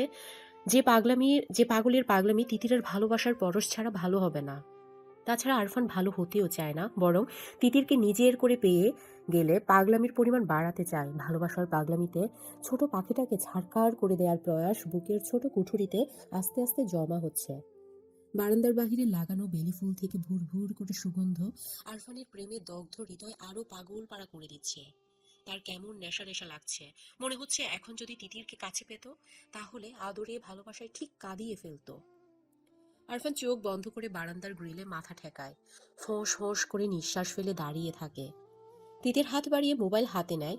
রাত 2টা বাজে, অথচ চোখের তারায় একরত্তি ঘুম নেই। ভেতরটা কেমন ছটফট করছে। এর আগে কখনোই তার এমন অসহ্য অনুভূতি হয়নি। সবসময় নিশ্চিন্ত মনে ঘুমাতে পেরেছে, কিন্তু আজকের রাতটা সম্পূর্ণ ভিন্ন। এতদিন কোন হাবার জগতে বাস করতো ভাবতেই কেমন লাগছে। আরফানের শাসন, বকা, অকারণেই কথা কাটাকাটি, লুকিয়ে চুরিয়ে দেখা, এসব সে কখনোই খেয়াল করেনি, কিংবা খেয়াল করার কোনো কারণই খুঁজে পায়নি। কিন্তু আজকে বেখেয়ালে তার প্রতি আরফানের ভালো অনুভূতি দেখে তিতিরের ছোট হৃদয় পাহাড়ের 1000 মিটার উচ্চতায় টাঙানো দোলনার মতো হু হু করে দুলে ওঠে। কেমনতর ভয়ে গলা শুকিয়ে আসে। আরফান তার দিকে ভালোবাসার উষ্ণ দৃষ্টিতে তাকায়। ভাবতেই বারংবার চোখ বন্ধ হয়ে যাচ্ছে। এটা কি লজ্জা, নাকি ভয়, নাকি সংশয়, তা সে জানে না। শুধুমাত্র এটা জানে এখন থেকে আরফানের থেকে লুকিয়ে বাঁচতে হবে। না লুকালে আরফান তাকে শেষ করে দেবে। হাজারো চিন্তার অবসান ঘটিয়ে ভোরের দিকে তিতির ঘুমিয়ে যায়। এরপর মাস চলে যায়। আরফান বাড়ি আসলে তিতির আরফানের সামনে যায় না, এক প্রকার লুকিয়ে বাঁচে। যদি সামনে পড়ে যায় আস্তে করে পাশ কাটিয়ে চলে যায়। তিতিরের এই অপেক্ষা আরফানের চোখে লাগে। আগে বাড়িতে আসলেই তিতিরের হইচই শোনা যেত, আর এখন এমন নিষ্প্রাণ হয়ে থাকে কেন, এটাই তার বুঝে আসে না। মেয়েটার হঠাৎ এই পরিবর্তন বাড়ির সবাই যেন দেখছেই না, কেননা সবাই বেশ স্বাভাবিক। আরফানের মনে হয় তিতির সবাইকে না, বরং শুধুমাত্র তাকেই উপেক্ষা করছে। তার আর তিতিরের এমন ব্যবহার তাকে মানসিক অশান্তি দিচ্ছে। বাড়িতে যে সুখটুকুর জন্য আসা হতো তা যেন দুঃখরূপে প্রকাশ পাচ্ছে। রাতের খাবার খাওয়ার জন্য সবাই যখন টেবিলে বসেছে, তখন তিতির চুপচাপ নিজের খাবার গলাধ্যকরণ করতে ব্যস্ত। পাশের একজোড়া গাঢ় চোখ যে তাকেই দেখছে সে ব্যাপারে অজ্ঞ হলেও না বোঝার ভান করে জলদি নিজের খাবার খেয়ে যাচ্ছে, যেন টেবিল থেকে যেতে পারলেই বাঁচে। আরফান আর চোখে সবটাই পর্যবেক্ষণ করে। ভয়ের নিশানা খামচে ধরে কলিজা। তার হাওয়া পাখি কি অন্য কেউ দখল করে নিল? তা না হলে একটা মেয়ে এত দ্রুত কিভাবে পাল্টে যাবে? সে শুনেছে মেয়েরা প্রেমে পড়লেই নাকি পরিবারকে সময় দিতে চায় না, সারাদিন বদ্ধ রুমে থাকতে পছন্দ করে। সবাই খাবার খেয়ে যে যার রুমে চলে যাওয়ার পরে আরফান ছাদে যায়। মোবাইল বের করে তিতিরকে ফোন দেয়। আজকে এর সমাধান বের করবেই। তাকে এত অপেক্ষা কেন? মেয়েটা কি তাকে বাঁচতে দেবে না? এভাবে কি বাঁচা যায় নাকি? আজকে এর একটা বিহিত করতেই হবে। আরফানের ফোন পেয়ে তিতিরের শ্বাস বন্ধ হয়ে যায়। গত 1 মাস ধরে মনের গোপন ঘরে জন্ম হওয়া ভাবনাটা বেশ যাচাই বাছাই করা হয়েছে, কিন্তু প্রতিবারই পজিটিভ রিভিউ পেয়ে ভয়ে আরো কুঁকড়ে গিয়েছে। আবার নিজেকে এটাও বুঝিয়েছে যে সব মনের ভুল। চাচাতো ভাই মনে হয় খারাপ, দেখাতেই পারে, এতে ক্ষতি কি? হয়তো তার আবেগপ্রবণ মন বেশি চিন্তা করে ফেলেছে। 1 মাস যাবৎ সে আরফানকে উপেক্ষা করেছে, যদিও আরফান মুখে কিছু বলেনি, কিন্তু তার সোজানো দৃষ্টি তিতির ঠিকই দেখেছে। তারপর সে আগের মতো স্বাভাবিক হতে পারেনি। আরফানের কথা ভাবতে ভাবতে তিতিরের মনেও হাজারো দুষ্টু চিন্তা এলোমেলো ঘুরে যায়। লজ্জে কাঁপিয়ে দিয়ে যায় তিতিরের ছোট দেহ। তিতির আবারও ফোনের মৃদু রিনিঝিনির শব্দে চমকে উঠে। আরফান এই নিয়ে 15 বার ফোন দিল, কিন্তু একবারও তিতির ফোন উঠায়নি। সে ফোন যেমন উঠাবে না, তেমন আরফানও যেন ফোন দেয়া বন্ধ করবে না। অজ্ঞতা নিরুপায় হয়ে তিতির ফোনটা রিসিভ করে কানের সাথে লাগিয়ে নেয়। ওপাশ থেকে ঘন গলায় এক পুরুষালী কণ্ঠ কেমন মায়াময় আবেগ মিশিয়ে ডাকে। তিতির। আরফানের এমন নেশামাখা ঘন গলার স্বর তিতিরের আগে কখনো শোনার ভাগ্য হয়নি, অথবা এমন করে শুনেনি। আজকে আরফানের গলার স্বর শুনে তিতির কেমন কেঁপে উঠে। বুকের হৃৎপিণ্ড ধিম ধিম করে তার গতিবেগ বাড়িয়ে দেয়। মুহূর্তেই গলার থেকে পুরো মুখ শুকিয়ে কাঠ হয়ে যায়। কথা বলার সর্বশক্তি যেন নিমিষেই উধাও হয়ে যায়। আচ্ছা, সে কি এই ডাক্তারের প্রেমে পড়ে যাচ্ছে? নিজের আবল তাবল চিন্তায় নিজেই মূর্ছা যায়। হুঁশ ফিরে আরফানের কথায়। আমার কথা শুনতে পাচ্ছিস? হ্যালো তিতির। তিতির সাহস সঞ্চয় করে বলল। জি ভাইয়া বলুন। তিতিরের কণ্ঠ শুনে আরফান চোখ বন্ধ করে নেয়। ভয়ঙ্কর, এই মেয়ের কণ্ঠ ভয়ঙ্কর সুখের। সে বলল। কি করছিস? তিতির মিথ্যা মিথ্যা বলল। পড়ছি। আরফান বলল। এত রাতে পড়ছিস? সামনে তো পরীক্ষা, দেয়। ভালো মেয়ে হয়ে গেছিস। আরফানের কথায় তিতির কি প্রতি উত্তর দেবে ভেবে পেল না, সে বলল, হ্যাঁ আচ্ছা তাহলে রাখি। না, আরফানের ধমকে তিতির কেঁপে উঠে। আরফান বলল, ছাদে তো। এত রাতে? হ্যাঁ, কোনো সমস্যা?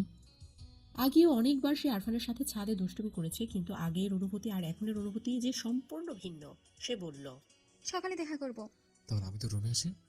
না না। তাড়াতাড়ি এদিকে। তিতির ভয়ে ভয়ে বলল। কেন ভাইয়া? আরফান যেন গলার শক্তি কমিয়ে দিল, আস্তে করে বলল। আমি খুব অসুস্থ, তাই।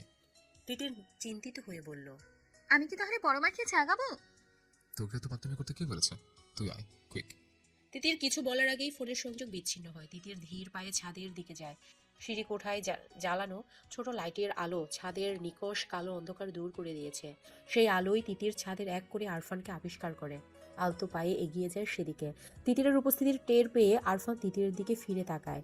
নিশ্চুপ হয়ে কিছুক্ষণ সামনে দাঁড়ানো রমণীকে পর্যবেক্ষণ করে। আরফানকে কিছু না বলে এমন করে তাকিয়ে থাকতে দেখে তিতির হাফসাফ করে উঠে। তিতিরের অস্বস্তি বুঝতে পেরে আরফান অন্যদিকে তাকায়, তারপর বলল, কেমন আছিস? এক বাড়িতে থেকেও এমন প্রশ্নে তিতির চমকায়। মাথা নাড়িয়ে আলতো স্বরে বলল, ভালো। আরফানের মনে হলো এবার অনুভূতি প্রকাশের সময় এসেছে। আর কত এই পাথরের মতো গভীর ভালোবাসা একা একাই বয়ে বেড়াবে? সে সোজা সাপটা প্রশ্ন করল। এমন ব্যবহার করার মানে কি? তিতির যা ভয় পাচ্ছিল ঠিক তাই। আরফান তার ভাবনা অনুযায়ী এগোচ্ছে। সে না বোঝার ভান করে বলল, কি ব্যাপার? আরফান অন্ধকার থেকে চোখ সরিয়ে তিতিরের দিকে তাকায়। তাকে তাকাতে দেখে তিতির অন্যদিকে তাকিয়ে নেয়। তুই বুঝিস না? তিতির অবুঝ গলায় বলল। কি বুঝবো? আরফান গভীর চোখে তাকিয়ে থাকে। আমাকে এমন এড়িয়ে যাচ্ছিস কেন? কই এড়িয়ে যাচ্ছি? যাচ্ছিস না? না। আমার দিকে তাকিয়ে বল। তিতির আরফানের দিকে তাকায়। মায়াময় গভীর চোখের দৃষ্টি তাকে ঘুরে নিয়ে যাচ্ছে। সে বলল, কি বলবো? আমাকে উপেক্ষা কেন? এমনি। ঢাকা থেকে এত জার্নি করে এই উপেক্ষার জন্য আসে? কেন আসেন? কেন আসে তুই বুঝিস না? কি বুঝবো? আমার শক্তি এভাবে কেড়ে নিচ্ছিস কেন? আমি কিভাবে সুখ কেড়ে নিলাম? আরফান একটু সামনে এগিয়ে আসে। বুঝি না বুঝের ভান করবি না। তিতিরের বুকটা ধুকপুক করে বলে সে এখনই মরে যাবে। সে বলল, আপনি কি বলছেন? আরফান হাল ছেড়ে দেয়। বিরক্তি ভাজন হয়ে হাত নেড়ে বলল, কিছু না। তিতির কি বলবে ভেবে পায় না। তারপর আস্তে করে আরফানকে ডাকল, ভাইয়া। তিতির পুরুষটার দিকে তাকিয়ে থাকে। হঠাৎ সে খেয়াল করে আরফানের কাছে থাকতে তার ভীষণ ভয় লাগছে, ভালো লাগছে। নিঝুম রাত, হালকা ঠান্ডা বাতাস, এতদিনের চাপা অশান্তি যেন নিমিষেই কেমন সুখ সুখ ভাবে তাকে আলোড়িত করছে। ছাদ থেকে যেতে একটু ইচ্ছে করছে না, বরং মাথায় ভয়ঙ্কর সব ছেলে মানুষের চিন্তা খুঁচিয়ে যাচ্ছে। হাত পা শিরশির করে তাকে সাহস দিচ্ছে, কাছে যাওয়ার বাহানায় উস্কে দিচ্ছে। কিন্তু পুরুষটি যে নিজেই তাকে চলে যাওয়ার জন্য বলেছে, সেখানে সে থাকবে কিভাবে? তিতির আস্তে করে বলল। তিতিরের কণ্ঠে আরফান তিতিরের দিকে তাকায়। এমন অশান্ত অগোছালো আরফানকে তিতির চেনে না। আরফানের চোখের দিকে তাকিয়ে তিতিরের কেমন সুখের ঘন্টা ঝনঝন করে বেজে উঠল। তাদের ঠোঁট ছোট দেখলো। আরফান আর তিতির একে অপরের দিকে তাকিয়ে আছে। আরফান কিছু বলার আগে তিতির চলে যেতে চায়। ভয়ঙ্কর কিছুর আশঙ্কা তাকে দোলা দিচ্ছে, কিন্তু পা দুটো সর্বদা সর্বনাশায় একদম উড়তে যাচ্ছে না। হঠাৎ তিতিরের সামনে আরফান চড়ের মতো এসে উপস্থিত হয়। তিতিরকে কিছু বুঝে ওঠার আগে নিজের সাথে আঁকড়ে ধরে তিতিরের চুলে দেয়। তিতির কেঁপে ওঠে, দম বন্ধ করে নেয়। আরফানের মাথায় যেন এতদিনের সব নেশা একসাথে চেপে এসেছে। জগৎ, সংসার, সম্পর্ক সবকিছুর কথা ভুলে আলতো করে চুমু খায় তিতিরের নরম ঠোঁটে। পরপর কয়েকটা চুমু দিয়ে থেমে যায়। আবছাভাবে তিতিরের প্রতিক্রিয়া বোঝার চেষ্টা করে। তিতিরকে চুপচাপ থাকতে দেখে আরেকটা মিষ্টি চুম্বন দেয়। আরফানের এমন হঠাৎ আক্রমণে তিতিরের বুকে নতুন জোয়ার এনে দেয়। তাকে পরিচয় করিয়ে দেয় ভালোবাসার এক অনন্য সুখের সাথে। বালিকার বুকের সমুদ্রের উত্থাল ঢেউ আছড়ে পড়ে, এলোমেলো করে দেয় তাকে। দুহাত দিয়ে আঁকড়ে ধরে লম্বা বলিষ্ঠ পুরুষটাকে। থেমে যাওয়া ঠোঁটের স্পর্শ আবারও নতুন করে জাগিয়ে দেয়। তিতিরের এইটুকু আহ্বান আরফানকে পাগল করে তোলে। এতদিনের জমিয়ে রাখা সবটা ভালোবাসা পাগলের মতো মাথা নাড়া দিয়ে ওঠে। অথচ দুজনের কেউই কাউকে ভালোবাসার কথা বলেনি। বুকের ভেতর অনুভূতির ডানা ঝাপটানোর কথা বলেনি। অনুভূতির সূক্ষ্ম বাঁকগুলো কেউ কাউকে দেখায়নি, কিন্তু তাদের কাছাকাছি আসা হয়ে গেছে। মিষ্টি ঠোঁটের কোণে একটু আটটু ভালোবাসার ছাপ দৃশ্যমান। আরফান ফিসফিস করে বলল, আমার তিতির পাখি খুব ভালোবাসে শোনা। দীর্ঘ 5 মাস পরে মাহমুদ বাড়ি আসে। বাড়ি আসার প্রচণ্ড ইচ্ছা থাকলেও সে একবারও বাড়িমুখো হয় না। সাধারণ সম্পর্ককে সে অন্য নাম দিতে রাজি না। তাছাড়া এটা কখনো সম্ভব না। এতদিন পরে হঠাৎ করেই মনটা বাড়ির জন্য আনচান করে ওঠে। এদিকে পড়ালেখাও প্রায় শেষ, তাই তো কাউকে কিছু না জানিয়ে রাতের বাসে করে সকালে এসে বাড়িতে পৌঁছায়। মহিবুল্লাহ খান ছেলেকে পেয়ে খুব খুশি হয়ে যায়। শুধু মহিবুল্লাহ কেন, বাড়ির প্রত্যেকেই খুশি হয়। বাড়ির বড় সন্তান শাহাবুদ্দিন খান হলেও ওনার ছেলে আরফান জন্ম নেওয়ার আগে মহিবুল্লাহর ছেলে মাহমুদ জন্মগ্রহণ করেছে। সুতরাং প্রথম বাচ্চা হিসেবে মাহমুদ সবারই প্রিয়। তাছাড়া প্রিয় না হওয়ার কোনো কারণও অবশ্য নেই। মাহমুদ খুব শান্ত নিবিড় প্রকৃতির মানুষ। কিছু মানুষ আছে না, দেখলে প্রচণ্ড ভালো লাগে, মাহমুদ তেমন মানুষ। এতদিন পরে নিজের ছেলেকে পেয়ে তানিয়া আক্তার আনন্দে আত্মহারা হয়ে যায়। সেই যে আসার পরে ছেলেকে আঁকড়ে ধরেছেন, এখনও এইভাবেই আছেন। খুশিতে চোখে পানি চলে আসার উপক্রম। তানিয়ার এমন আহ্লাদীপনায় ওনার শাশুড়ি জয়তুন বেগম বিরক্ত হন। কই, উনিও তো মাহমুদকে ভালোবাসেন, এমন তো করেন না। বিরক্ত গলায় রাড়া করে বলল, তুমি এমন ভাবে জাপটায় ধরে রাখছো, মনে হইতেছে ছেলে বিদেশ থেকে আইছে। যাও নাস্তা বানাও, ছেলেটা সারাদিন জার্নি করে আসছে। তানিয়া আক্তার মাহমুদের দিকে তাকায়। উনি মাহমুদকে জন্ম দিয়েছেন, অথচ ছেলেটা লম্বায় ওনাকেও ছাড়িয়ে গেছে। মায়া ভরা হাতে মাহমুদের গালে হাত দিয়ে বলল, আপনি এসব বুঝবেন না আম্মা। ছোট ছেলের বউয়ের কথাটা জয়তুন বেগমের ঠিক পছন্দ হলো না। উনি ভ্রু কুঁচকে বলল, না না, আমি বুঝবো কেন? আমি কি আর সন্তান জন্ম দিয়েছি? সন্তান তো শুধু তোমরাই জন্ম দিয়েছো। যত সব ঢং। শাশুড়ির কথায় তানিয়া কিছুই মনে করে না। সে তার শাশুড়ির কটু কথায় অভ্যস্ত। মাহমুদ দাদির দিকে তাকিয়ে বলল, দাদি, তুমি আমাকে মিস করনি? মাহমুদের কথা শুনে জয়তুন বেগমের মুখে হাসি ফুটে ওঠে। নরম স্বরে বলল, অনেক মিস করছি ভাই। মাহমুদ হেসে বলল, আমিও তোমাকে খুব মিস করেছি। তানিয়া আক্তার ছেলেকে কি দিয়ে নাস্তা করাবে সেই নিয়ে ব্যস্ত হয়ে পড়ে। মাহমুদ ফ্রেশ হতে রুমে চলে যায়। অনেক দিনের ময়লা রুমে এসেও তার এক অজানা শান্তি লাগে। মনের কুড়িতে প্রশান্তিময় বাতাস ছুঁয়ে যায়। নিজ হাতে ঝেড়ে ঝেড়ে রুমটা ঠিক করে গোসল করে রুম থেকে বের হয়। সোফায় বসে টেবিলের দিকে নজর যায়। মারিয়া চুপচাপ নিজের খাবার খাচ্ছে। সে এক দৃষ্টিতে মারিয়ার দিকে তাকিয়ে আছে। মারিয়া, এই নামটা সাধারণ হলেও এই নামের মানুষটার আচরণ অসাধারণ। মানুষটা ছোট হলেও নিজেকে নারী হিসেবে প্রকাশ করতে খুব ব্যস্ত। তখনই মারিয়ার চোখের দৃষ্টি সোফার দিকে পড়াতে সে স্তব্ধ হয়ে যায়। চোখের গোলক বড় হয়ে তাকিয়ে থাকে। মাহমুদের চোখের গরম দৃষ্টি দেখে মারিয়া মাথা নিচু করে নেয়। তারপর চোরের মতো আবার তাকায়। মারিয়া তাকানোর ভঙ্গি দেখে মাহমুদ মুচকে হাসে। ভবিষ্যতে কি হবে ভেবে হাসির রেখা মুছে যায়।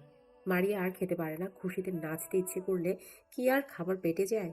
সে উঠে বিড়ালের মতো পা ফেলে রুমের দিকে ছুটে আর মনে মনে আল্লাহর কাছে ফরিয়াদ করে, আল্লাহ, এটা যেন সত্যি হয়, মাহমুদ যেন সত্যি বাসায় আসে। এমন স্বপ্ন সে দেখতে চায় না। মারিয়া রুমে এসে আয়নায় নিজেকে দেখে। চেহারাটা দেখতে খুব মলিন আর রুক্ষ লাগছে। এতদিন ছন্ন ছাড়া চলাফেরার কারণে চেহারার অবস্থা খুবই করুণ। তার নিজের উপর খুব রাগ হলো। আর একটু সুন্দর হয়ে থাকলে তো এই ফকিন্নির মতো চেহারা নিয়ে মাহমুদের সামনে পড়তে হতো না। সে আলমারি খুলে নতুন জামা বের করে বাথরুমে যায়। আজকে খুব পরিপাটি হয়ে থাকা যায়। সারা রাত কেঁদে তিতিরের ফর্সা গাল লাল টকটকে হয়ে আছে। চোখের অবস্থা আরও করুণ, অস্বাভাবিকভাবে ফুটে উঠেছে। কিন্তু সকাল হয়ে গিয়েছে যে এবার তো রুম থেকে বেরোতে হবে। ইতোমধ্যেই তানিয়া আক্তার কয়েকবার ডেকে গিয়েছে। তিতির বাথরুমে গিয়ে মুখে বেশি করে পানির ঝাপটা দেয়। আয়নায় নিজের দিকে তাকিয়ে চোখের পর্দায় ভেসে ওঠে রাতের মুহূর্তটুকু। ইচ্ছাই হোক আর অনিচ্ছাই হোক, হঠাৎ হয়ে যাওয়া কাজটায় দুজনেই বিব্রত হয়। আরফান তিতিরের দিকে তাকিয়ে কিছু বলবে, তার আগেই তিতির এক অভাবনীয় কাজ করে ফেলে। রাগে দুঃখে ঠাস করে আরফানকে এক থাপ্পড় দিয়ে সরিয়ে দেয়। ভালোবাসার কথা না বলে এমন করে ছুঁয়ে দেওয়ার সাহস হলো কি করে? অথচ ভুলে গেল আরফানের স্পর্শে সে নিজেও সাড়া দিয়েছিল। তাই তো আরফান গভীরভাবে ছুঁয়েছে। তিতিরের এমন কাজে আরফান হতভম্ব হয়ে গেছে। হাত দিয়ে গাল ছুঁয়ে ফ্যাল করে তিতিরের দিকে তাকিয়ে আছে। তিতির হিস হিস করে বলল, আপনি খুব খারাপ। আরফান দাঁতে দাঁত চেপে বলল, তুই খারাপ না? তিতিরের বিবেক প্রশ্নের উত্তর জানে, কিন্তু মানতে নারাজ। সে কাঁদে, ফুঁফিয়ে ওঠে, কান্নার তোড়ে কেঁপে ওঠে, মাথা নেড়ে বলল, অসভ্য লোক। আরফান হতবাক, কি বলবে মাথায় আসে না। সে অসহায় গলায় বলল, তুই তো ঝাপটা ধরলে তিতির। তিতির চোখ পাকিয়ে তাকায়। আপনি সুযোগ নিয়েছেন, আমাকে একা ছাদে ডেকে খুব খারাপ কাজ করে ফেলেছেন। আর কখনো আমার সাথে কথা বলার চেষ্টা করবে না। যদি কোনো রকম চেষ্টা করেন তো আমি বড় আপুকে বলে দিব। কান্নারত অবস্থায় তিতির নিচে চলে যায়। ছাদের পরিবেশ ততক্ষণে থমথমে রূপ ধারণ করেছে। ঠান্ডা ঝিরিঝিরি বাতাসে স্তব্ধ আরফানকে বিবেকের চরম দংশনে রেখে তিতির পালিয়ে যায়, রেখে যায় আরফানকে। ফজরের আজানের পরে আরফান ব্যাগ হাতে রুম থেকে বেরোয়। মায়ের কাছে বিদায় নিয়ে ঢাকার উদ্দেশ্যে নিয়ে বেরিয়ে পড়ে। এত সকালে কেন যাচ্ছে এই নিয়ে হাজার প্রশ্ন করে সালমা বেগম। আরফান জানায় তার জরুরি কাজ পড়ে গিয়েছে, না গেলে হবে না, তাই এত সকালে যাওয়া। সালমা বেগম আর এত ঘাটলেন না।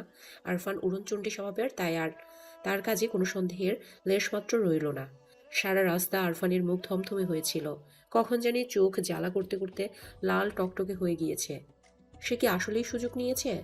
আর তিতির যে তাকে আঁকড়ে ধরে আরও কাছে টানলো সেটা? তিতির রুম থেকে বেরিয়ে সোফায় পুরুষা ভাবায়ব কাউকে বসে থাকতে দেখে ভাবলো এটা আরফান। মাথা নিচু করে পাশ কাটিয়ে চলে যেতে চাইলে তখন সামনে বসা পুরুষ তাকে ডাকে।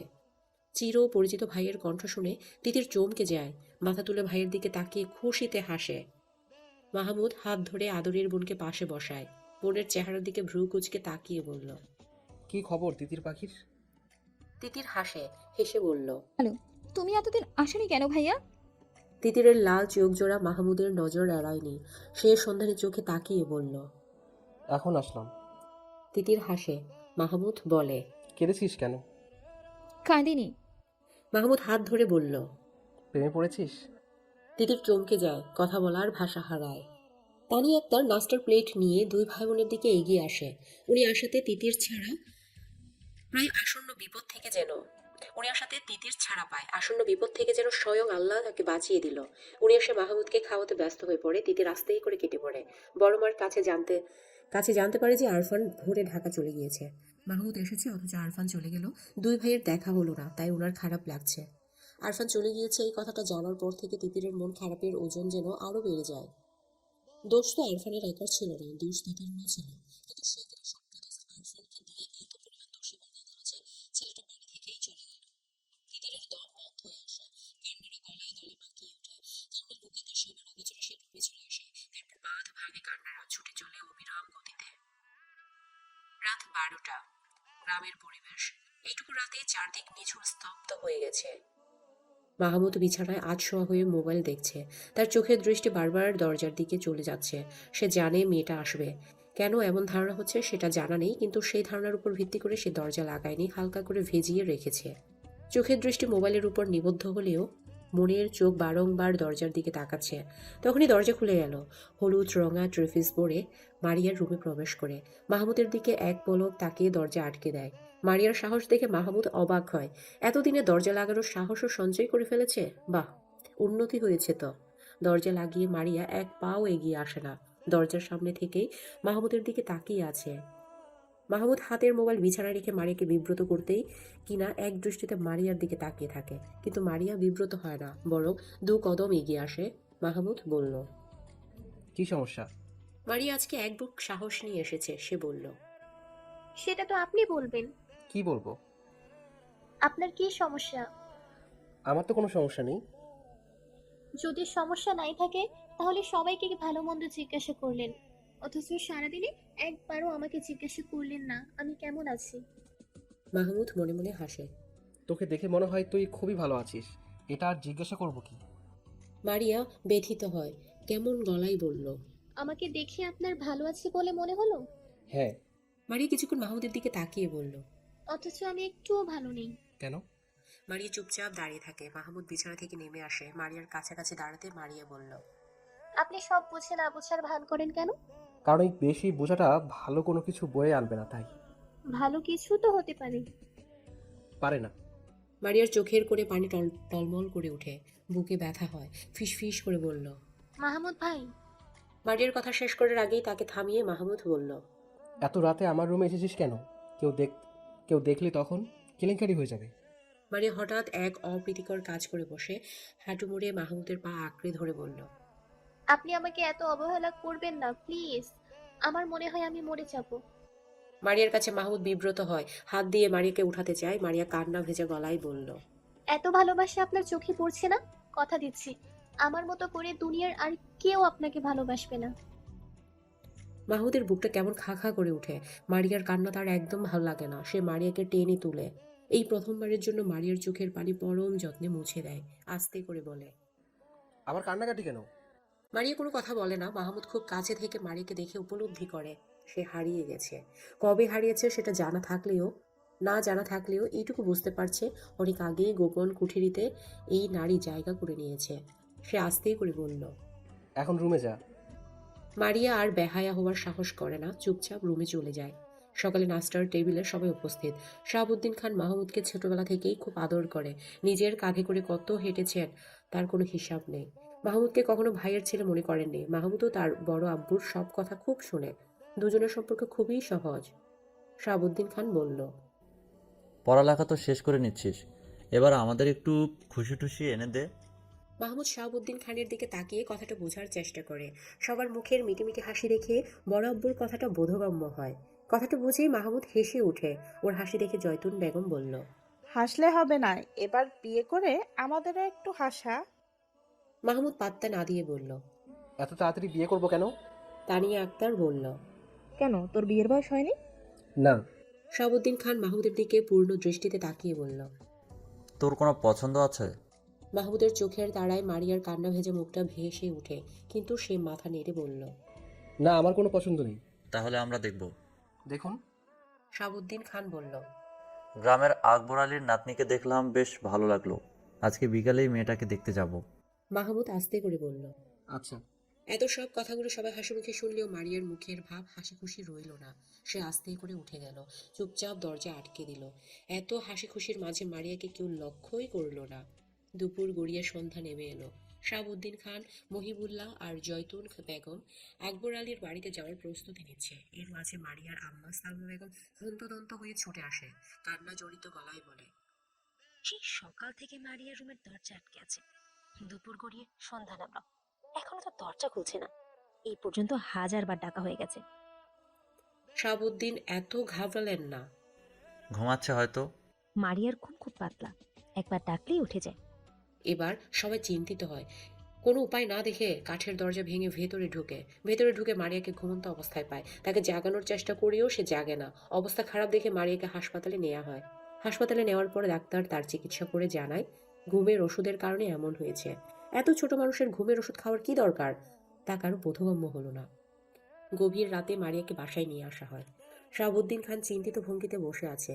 এই এত কিছু ঘটে গেছে, অথচ মাহমুদ একটা শব্দ পর্যন্ত উচ্চারণ করেনি।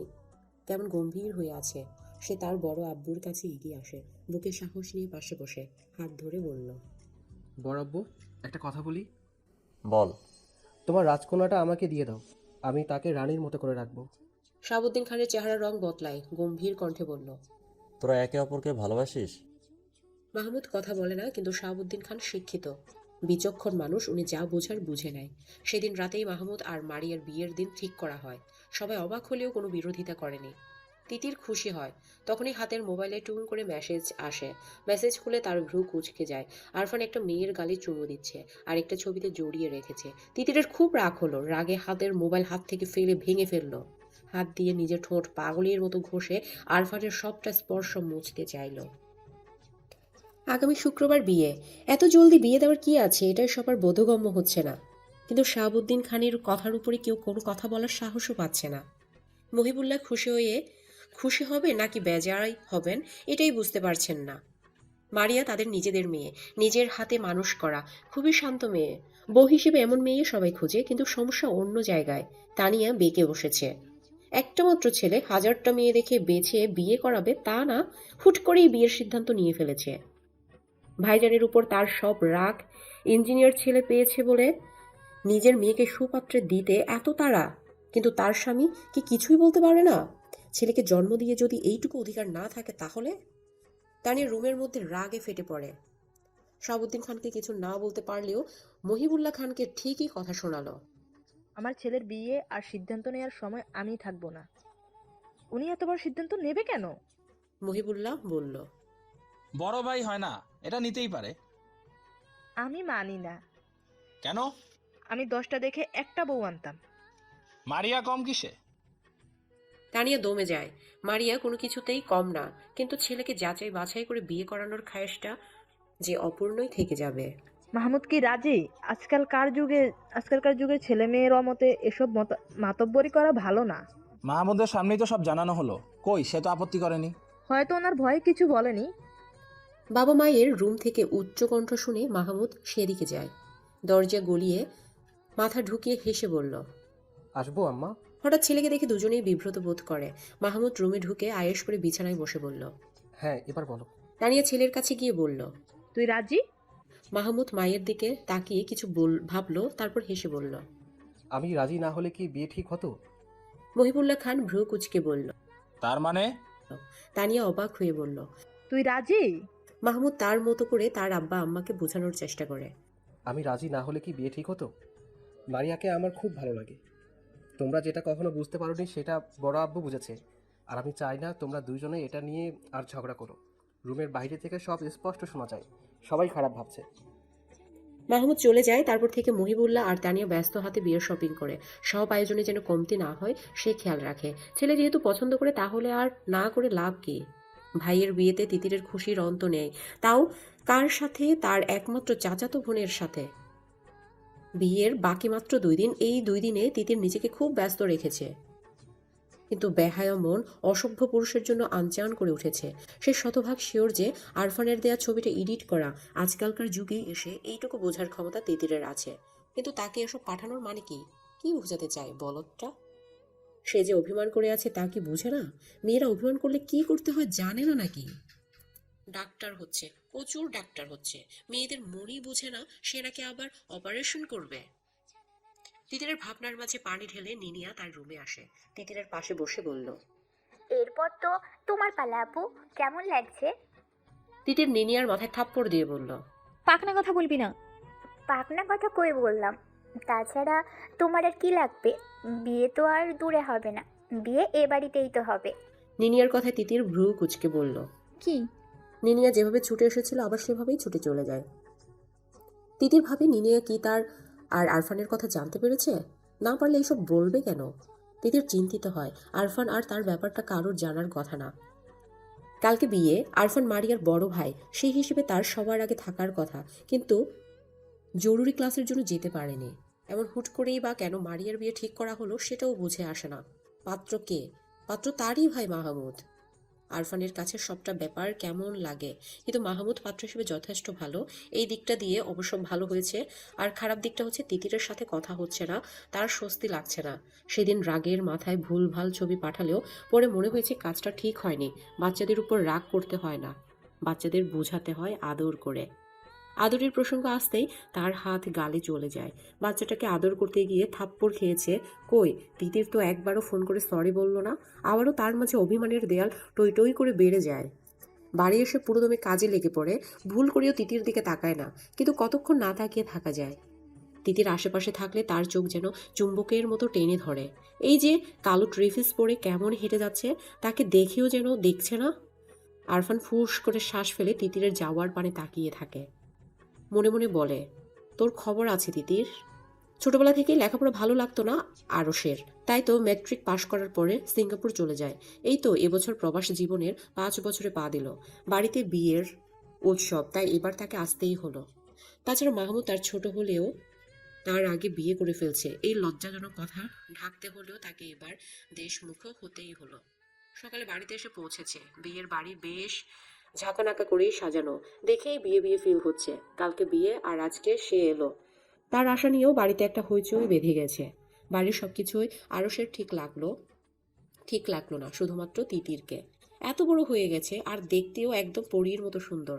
আরশের মনে হচ্ছে সে প্রথম দেখায় প্রেমে পড়ে গেছে। মাহমুদের বিয়েটা শেষ হলেই একটা ব্যবস্থা নিতে হবে।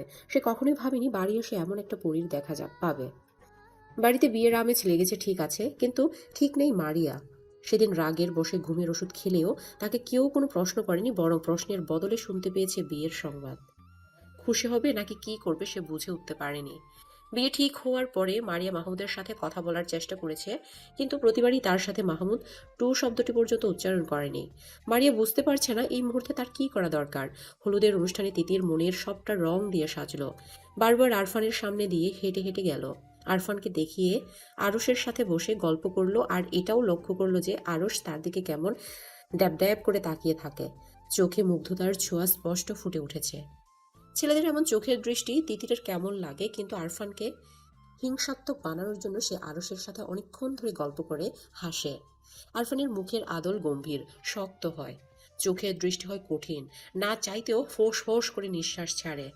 তিতির আর আরশের দিকে তাকালেই বুকে জ্বলন হচ্ছে, দম আটকে আসছে। উফ, তারই ভুল হয়েছে, মেয়েটাকে ছাড় দেওয়া উচিত হয়নি।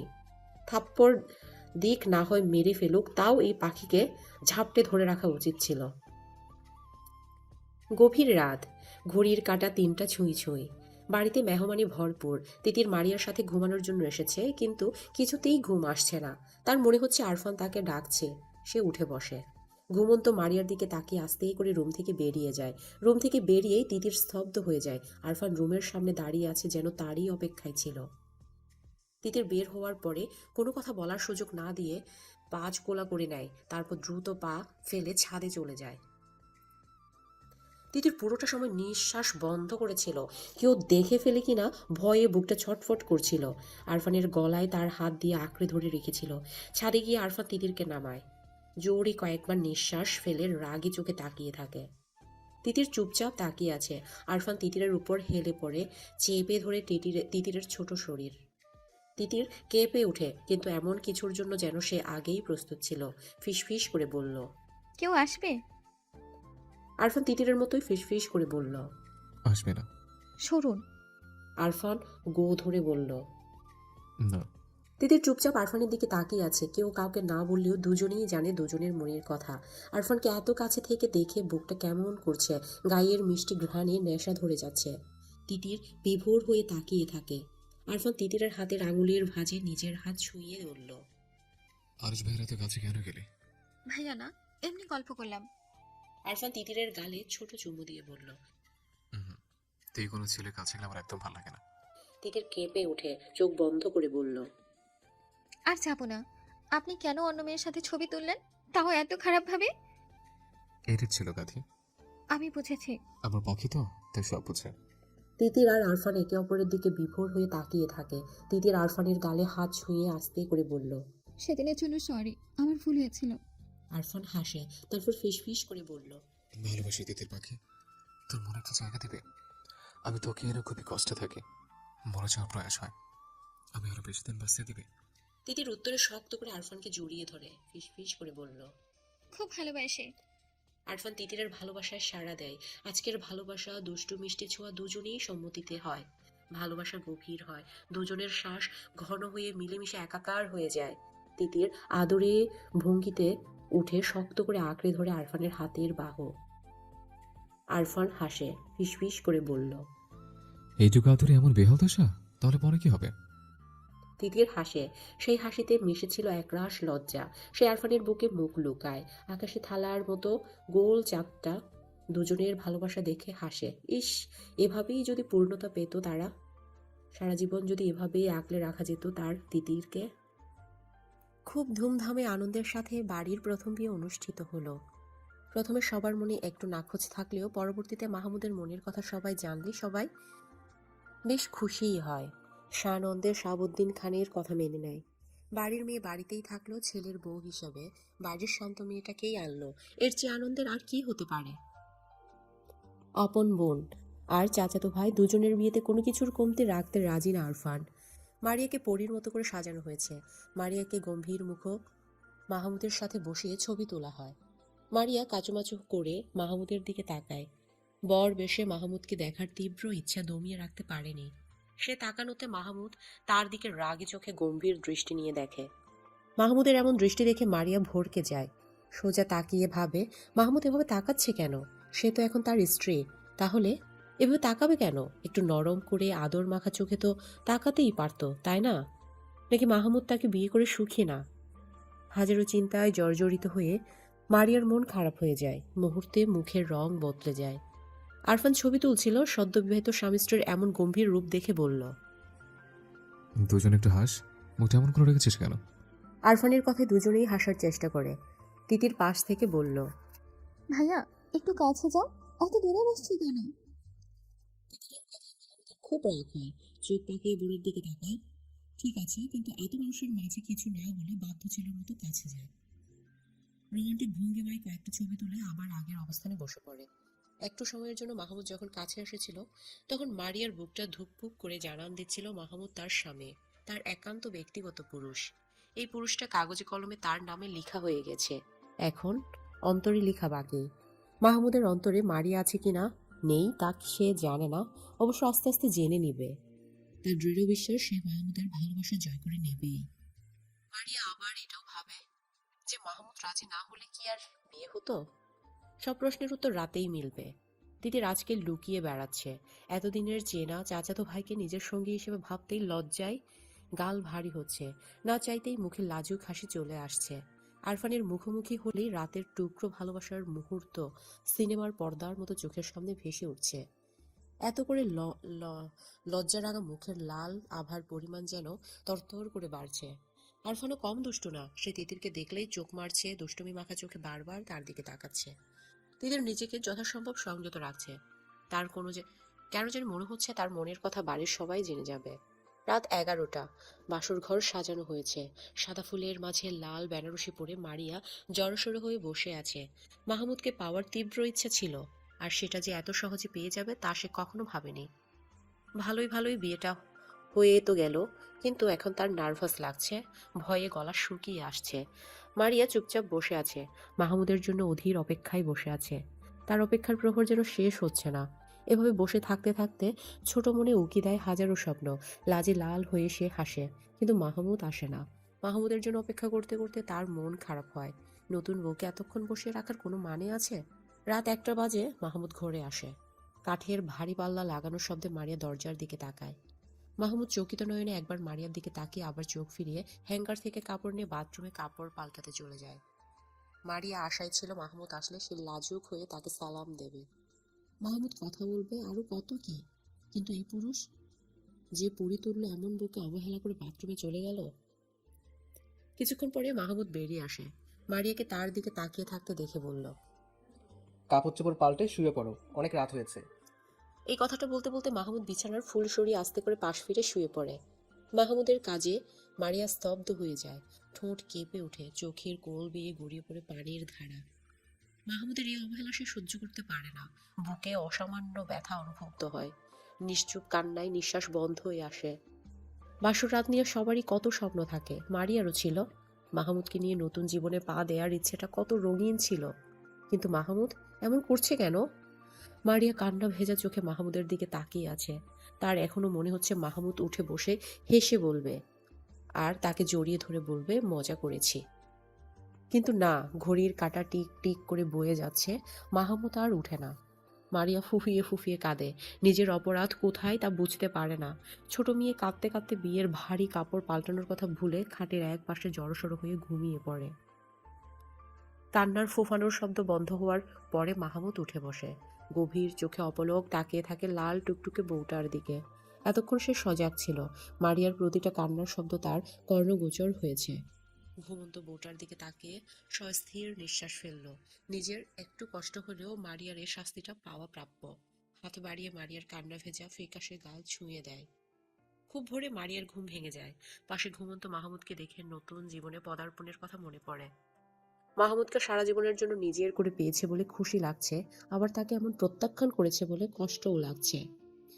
মারিয়া ঘুম ভাঙার কারণ হিসেবে আবিষ্কার করলো গায়ের ভারী কাপড় আর গহনাগুলোকে। এগুলোর কারণেই গরমে ঘুম ভেঙে গিয়েছে।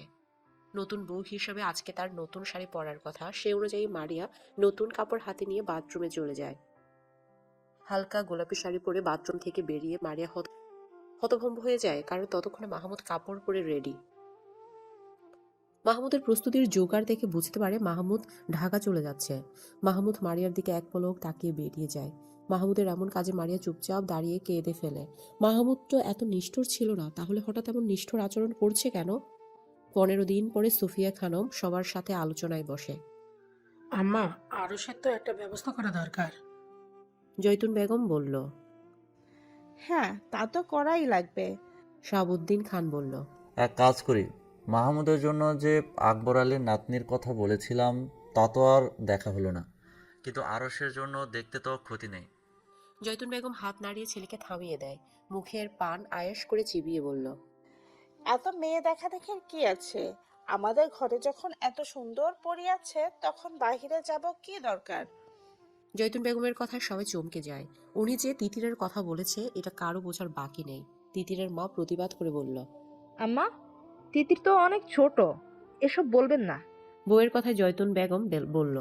তুমি চুপ থাকো, মহিলাদের এত কথা ভালো না। শাহাবুদ্দিন খান বলল। আম্মা, তিতিরকে কিভাবে বিয়ে দেব? ও ছোট। সুফিয়া খানম বলল। মারিয়াও তো তিতিরের বয়সী।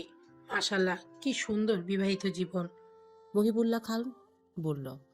না বুবু, তা হয় না। আমার একটা মেয়ে, আমার অনেক স্বপ্ন। সুফিয়া খানম রেগে বলল। আমার ছেলে কি ফেলনা? বেয়াদবের মতো তর্ক করবি না। আমার ছেলের কাছে তোর মেয়ে যত সুখে থাকবে, অন্য কোথাও এমন সুখ পাবে? আমার ছেলের মতো এমন ছেলে পাবি? তানি আবার কেঁদে দেয়। স্বামী আর ভাসুরের দিকে তাকিয়ে বলল। আমার মেয়ে আমি বিয়ে দেব না। জয়তুন বেগম বলল। এত কথার দরকার কি? আরশের সাথেই তিতিরের বিয়ে হবে, আর এটাই আমার সিদ্ধান্ত। আমার সিদ্ধান্তই এবারই চূড়ান্ত কথা। এই বিয়ে নিয়ে হাজারো কথা কাটাকাটি হয়, কিন্তু কেউ জয়তুন বেগমকে ওনার সিদ্ধান্ত থেকে নাড়াতে পারে না। শেষে জয়তুন বেগম বলল। আমার ছেলে হিসেবে যদি আমার কথা না রাখিস তাহলে আমার মরা মুখ দেখবি। বুড়ো বয়সে আমি কলঙ্ক করে মরবো। মায়ের এমন কথার পরে আর কোনো কথা হয় না। ছেলের আর কিছু বলার সাহস পায় না। আরুষের সাথে তিতিরের বিয়ে ঠিক হয়।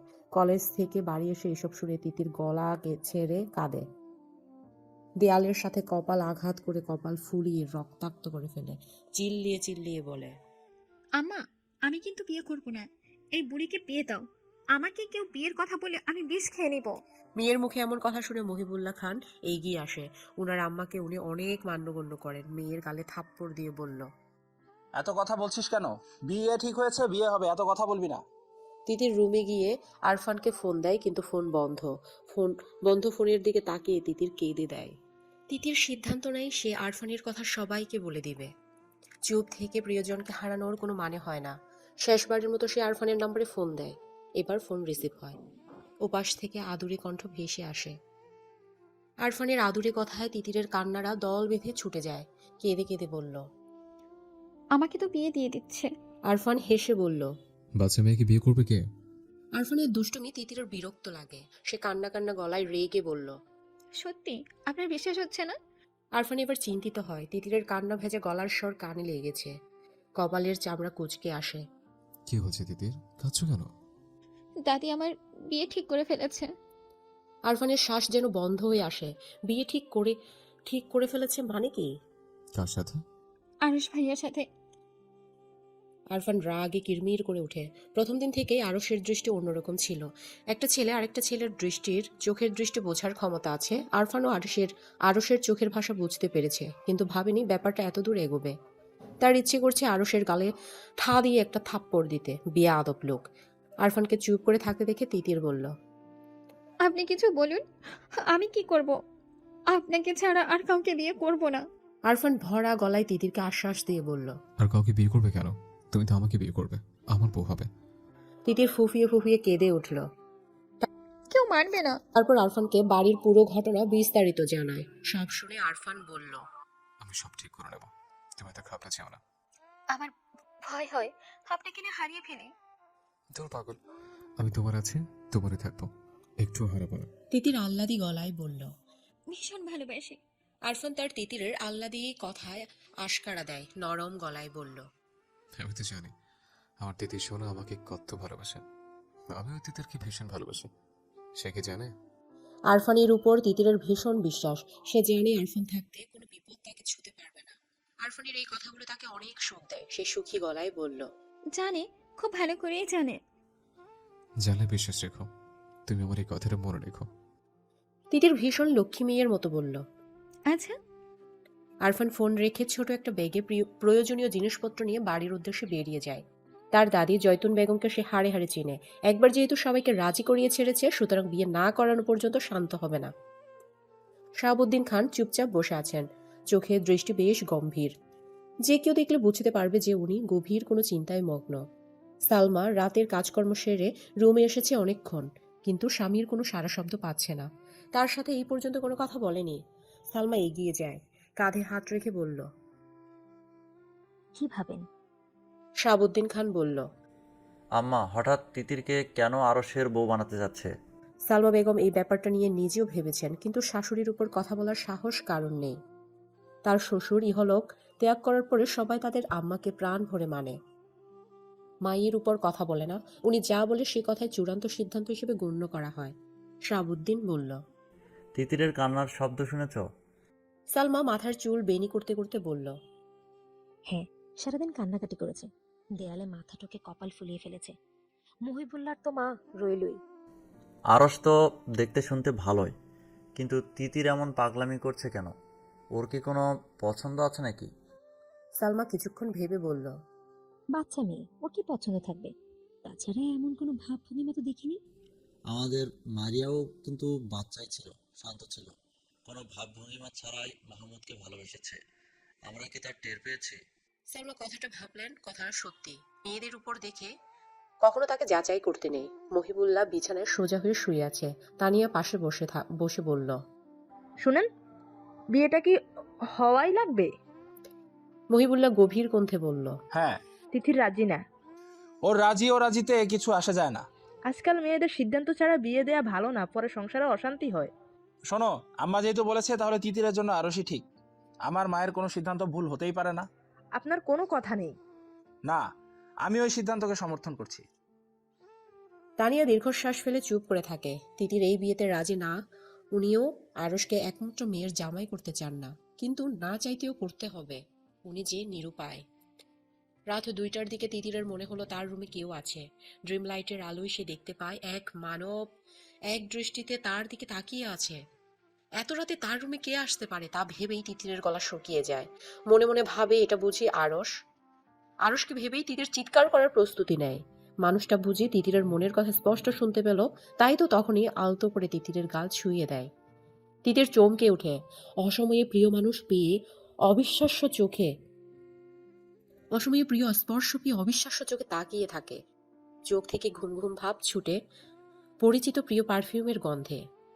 বাড়ানো হাতটা আঁকড়ে ধরে নিজেকে বোঝাতে চায় এটা স্বপ্ন না, এটা বাস্তব। আবছা আধারে আরফানের পরশ ভরা পুরুষালী পেশিবহুল হাতে তিতির পাগলের মতো চুমু দেয়। হাতটা টেনে গালে মিশিয়ে নেয়। তিতিরের কাজে আরফান বলল। পাগল মেয়ে। তিতির সত্যিই পাগলের মতো কেঁদে ফেলে। হঠাৎ তিতিরের কান্নায় আরফান বিচলিত হয়, উঠে লাইট জ্বালিয়ে দেয়। তিতির আসাম করে বসে কাঁদছে। লাইটের আলোয় আরফান দেখতে পায় ফর্সা গায়ের তিতিরের কপাল কালচে দাগ, রক্ত আসার কাটা দাগ স্পষ্ট। গোল গাল গালে আঙুলের ছাপ ফুটে উঠেছে। প্রিয়তমার চেহারায় এমন দাগ দেখে তার বুকটা মুচড়ে ওঠে। দ্রুত তিতিরের কাছে এগিয়ে যায়, নরম স্পর্শে তিতিরের কপাল ছুঁয়ে দেয়। গালের ফোলা অংশে হাত বুলিয়ে বলল। এসব কি? তিতির কান্না থামায়, কপালে হাত রেখে বলল। বিয়ে দিয়ে দিচ্ছে, তাই রাগে দেওয়ালে আঘাত করেছি। আরফান একটু রেগে গেল, রাগ দেখিয়ে বলল। তাই বলে নিজেকে আঘাত করতে হবে? আমি আছি না। আরফান ভীষণ যত্ন নিয়ে তিতিরের আঘাত ছুঁয়ে ছুঁয়ে দেখে। তিতির কিছুক্ষণ চুপ করে থেকে বলল। ভুল হয়েছে। জীবনে যেমন পরিস্থিতি আসুক না কেন, কখনো নিজেকে আঘাত করার কথা ভাববেও না, মনে থাকবে? আর কালের আঘাতটা? আব্বা বিয়ে করবো না বলাতে মেরেছে। আরফান যত্ন আদর দিয়ে তিতিরের গাল ছুঁয়ে দেয়, তারপর লাইট নিভিয়ে আস্তে করে দুজন বাড়ি থেকে বেরিয়ে যায়। তিতির বারবার জিজ্ঞেস করে কোথায় যাচ্ছে, কিন্তু আরফান চুপ থাকতে বলে। আমার প্রেমিকের বিয়ে হয়ে যাচ্ছে, আমি ঢাকায় বসে থাকবো? তিতির আরফানকে যাচাই করার জন্য বলল। এত রাতে আসতে গেলেন কেন? হোক বিয়ে, তাতে কি? আরফান হাঁটা থামিয়ে দেয়, তিতিরের দিকে তাকিয়ে বলল। আমাকে মেরে ফেলতে চাস নাকি? যদি মেরে ফেলতে চাস তাহলে বিয়ে করে নে। তিতির হেসে আরফানের হাত আঁকড়ে ধরে। আরফান আবার বলল। তুমি পারবে আমাকে চিরটা কাউকে বিয়ে করতে? তিতির মাথা নেড়ে না করে। আমিও যে মরে যাব। ইস, একদম আমার আত্মা তুমি। তিতিরের কথা শুনে আরফান হাসে। নদীর তীরে এসে থামার পরে তিতির মুগ্ধ চোখে নদীর দিকে তাকিয়ে থাকে। ভরা জ্যোৎস্নায় নদীর পানির টলমল দৃশ্যমান। আকাশের বিশাল থালার মতো চাঁদ, মাঝে মাঝে ঝিঝি পোকার লুকোচুরি চোখে পড়ছে। তিতির হাসে, বিড়বিড় করে বলল। এত সুন্দর। বাড়িতে যাওয়ার সময় আমার দৃশ্য দেখে ভাবলাম আমার তিতিরকে এই সৌন্দর্য থেকে বঞ্চিত করা ঠিক হবে না, তাই তো তোমাকে নিয়ে আসলাম। মন ভালো লাগছে? খুব। দুজনে ঘাটে বাঁধা একটা নৌকায় উঠে বসে। তিতির বলল। নৌকা চালাবে কে? আরফান হাতে বইটা তুলে বলল। আমি চালাবো, আমি তোমার মাঝে ওজান গাঙ্গে বৈঠা লইয়া যাব শ্বশুর বাড়ি, যদি কন্যা থাকো তুমি রাজে। তিতির সারাদিনের কান্না টেনশন সব ভুলে আরফানের ছন্দ শুনে খিলখিল করে হেসে ওঠে। ভীষণ আহ্লাদি গলায় বলল, মাঝি, আমারে তোমার মন মাঝারে নিয়ে যাও, যেখানে কেউ খুঁজে পাবে না। আরফান সমান তালে নৌকায় বৈঠা বেয়ে বলল, আরেকটু অপেক্ষা করো সুন্দরী, এই মাঝি তোমাকে সমুদ্রে ডুবিয়ে আবার উঠাবে। সাঁতার জানো তো? তিতির এক দৃষ্টিতে আরফানের দিকে তাকিয়ে আছে। সাঁতার জানি না, তবে মাঝি সাথে থাকতে চিন্তাও করি না, মাঝি শেখাবে। আরফান দুষ্টু চোখে তাকিয়ে হেসে বলল। হ্যাঁ, খুব ভালো করে শেখাবো। তিতির নৌকার পাটাতনে মাথা রেখে শুয়ে পড়ে। আরফানের দিকে তাকিয়ে বলল, সারা জীবনের জন্য তুমি আমার মাঝি হয়েই থেকো, আমার উঠান ঘাটের মাঝি। আরফান নেশাভরা চোখে তিতিরের দিকে তাকিয়ে বলল, থাকবো। তিতির চিৎকার করে বলল, শুনছো চাঁদ, এই মাঝি আমার, শুধু আমার, তুমি সাক্ষী থাকলে কিন্তু। তিতির তারা ভরা আকাশের দিকে তাকিয়ে মুগ্ধ হয়। এত সুন্দর রাতের আকাশ সে আগে কখনো দেখেনি, কিংবা কখনো এর রূপ উপভোগ করার চেষ্টাও করেনি। আজকে এমন মধুর রাত উপভোগ করানোর জন্য সে আরফানের উপর কৃতজ্ঞ। মাছ নদীতে যাওয়ার পরে আরফান নৌকার বৈঠা তুলে নেয়, ধীর পায়ে এগিয়ে তিতিরের কাছে যায়। আরফানের উপস্থিতিতে তিতির চোখ খুলে তাকায়, মিষ্টি করে হাসে। আরফান দাঁড়িয়ে থাকে। আরফানকে দাঁড়িয়ে থাকতে দেখে তিতিরও দাঁড়ায়। দুজন দাঁড়ানোর জন্য নৌকা দুলে উঠে। ভয় পেয়ে তিতির আরফানের হাত আঁকড়ে ধরে। আরফান হেসে তিতিরকে কাছে টেনে নেয়, সহাস্য গলায় কৌতুক ভরে বলল, মাঝিকে সারা জীবনের জন্য চাও, আবার নৌকের সামান্য তোলা ভয় পাও? এমন হলে তো হবে না সুন্দরী। তিতির হেসে বলল, হবে হবে, এই সুন্দরীর জন্য সব হবে। রাতের জোরালো নৌকায় নৌকা আপনা আপনিই চলছে। তিতির সামনের দিকে তাকিয়ে বলল, টাইটানিক ছবিটা দেখেছো? আরফান বালিকার মনের ইচ্ছা নিমিষেই বুঝে যায়।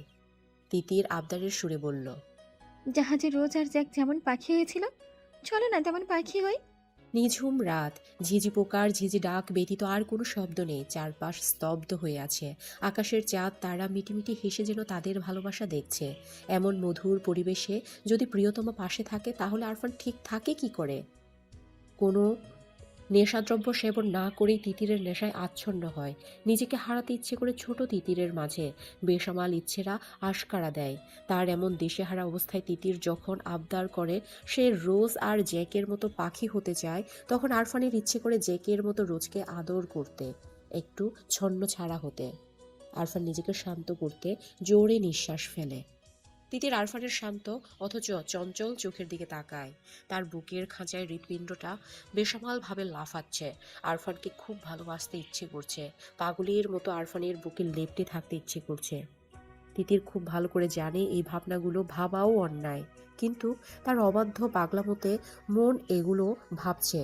নিঝুম রাতে প্রিয় পুরুষের আঙুলের মৃদু ছোঁয়া তার বুক কাঁপিয়ে দিচ্ছে।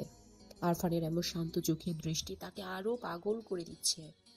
আরফানের গায়ের ভীষণ পরিচিত ঘ্রাণটা এত ভালো লাগছে, সে আদুরে কণ্ঠে বলল। আরফান হাসে, হাত দিয়ে তিতিরের দুই হাত আঁকড়ে ধরে পাখির মতো ডানা মেলে। দুজন চোখ বন্ধ করে রাখে। খোলা নদীর উত্তাল বাতাস এই কপট কপটিকে নিবিড়ভাবে ছুঁয়ে যায়। আরফান তিতিরের কানের কাছে মুখ নিয়ে ফিসফিস করে বলল, ভালো লাগছে। ভীষণ। আরফান তিতিরের দিকে তাকিয়ে থাকে। তিতির আরফানের বুকে পিঠ লাগিয়ে সামনে তাকিয়ে চোখ বন্ধ করেছিল, কিন্তু হঠাৎ অনুভব করে গলায় ঠোঁটের স্পর্শ। তিতিরের সর্বাঙ্গ কেঁপে ওঠে, অবশ হয়ে আসতে চায় হাত পা। সে চোখ খুলে তাকায়, মাথা ঘুরিয়ে আরফানের দিকে তাকায়। আরফানকে তখন অন্য রকম লাগছিল, নেশায় আচ্ছন্ন হয়েছিল। দুজনের চোখে চোখে কথা হয়। আরফান টুপ করে তিতিরের ঠোঁট স্পর্শ করে বলল, ভালোবাসে। তিতির এক দৃষ্টিতে তাকিয়ে আছে। তিতিরের চোখের ভাষায় কিছু ছিল যা আরফানের বুক কাঁপিয়ে দিল। মাঝ নদীতে এক গভীর চুম্বনের সূচনা হলো। উন্মাদ হয়ে গেল দুজন। কিছুক্ষণ পরে আরফান শক্ত করে তিতিরকে আঁকড়ে ধরে ফিসফিস করে বলল, আমি সবাইকে মানিয়ে জলদি বিয়ে করে নেব, প্রমিস। তিতির হেসে উঠে, তারপর বলল, তুমি খুব দুষ্টু, আমি তোমাকে বিয়ে করব না। কাকে করবে? আরশকে? না, তোমাকে। নৌকার পাটাতনে দুজন শুয়ে আকাশের দিকে তাকিয়ে থাকে। চাঁদটা কেমন জলমল করছে। তিতিরের মনে হলো একটু আগে তাদের ভালোবাসার সাক্ষী হয়েই চাঁদ হাসছে। সে লজ্জা পায়, আরফানকে জড়িয়ে ধরে। আরফান বলল, কি হলো? চাঁদ সব দেখে নিয়েছে। তিতিরের কথায় আরফান হো হো করে হেসে ওঠে। এই মেয়েটা কাছে থাকলে দুনিয়া এত সুখী লাগে। সে তিতিরের কপালে ভালোবাসার স্পর্শ এঁকে দেয়। চাঁদকে সাক্ষী রেখে মাঝিকে পার্মানেন্ট করেছ। চাঁদকে সাক্ষী রেখে মাঝির আদরে আদরে হলে। তিতির আরফানের বুকে মাথা রেখে বুকের স্পন্দন শুনে ফিসফিস করে বলল, তুমি আমার মাঝে। আজকে আবার তিতির আমাকে তুমি করে বলছে। আরফান তিতিরের মাথার চুলে হাত গলিয়ে দেয়। মাঝে তো খুব দুষ্টু। তিতির লজ্জা পায়। আরফান হাত বাড়িয়ে নদী থেকে পানি এনে তিতিরের গায়ে দেয় আর বলে, মাঝিরা দুষ্টই হয় বৈসন্তরী। গভীর রাত, সবাই ঘুমালেও মারিয়ার চোখের তারায় যেন ঘুমের দেখা নেই। মাহমুদ তার ঘুম কেড়ে নিয়েছে। কি নিদারুণ ব্যথায় তাকে জড়িয়ে রেখেছে তা কি লোকটা জানে? উনি এত নিষ্ঠুর, এটা মারিয়ার জানা ছিল না। আগে না হয় মারিয়া ওনার কেউ ছিল না, কিন্তু এখন তো মারিয়া ওনার স্ত্রী।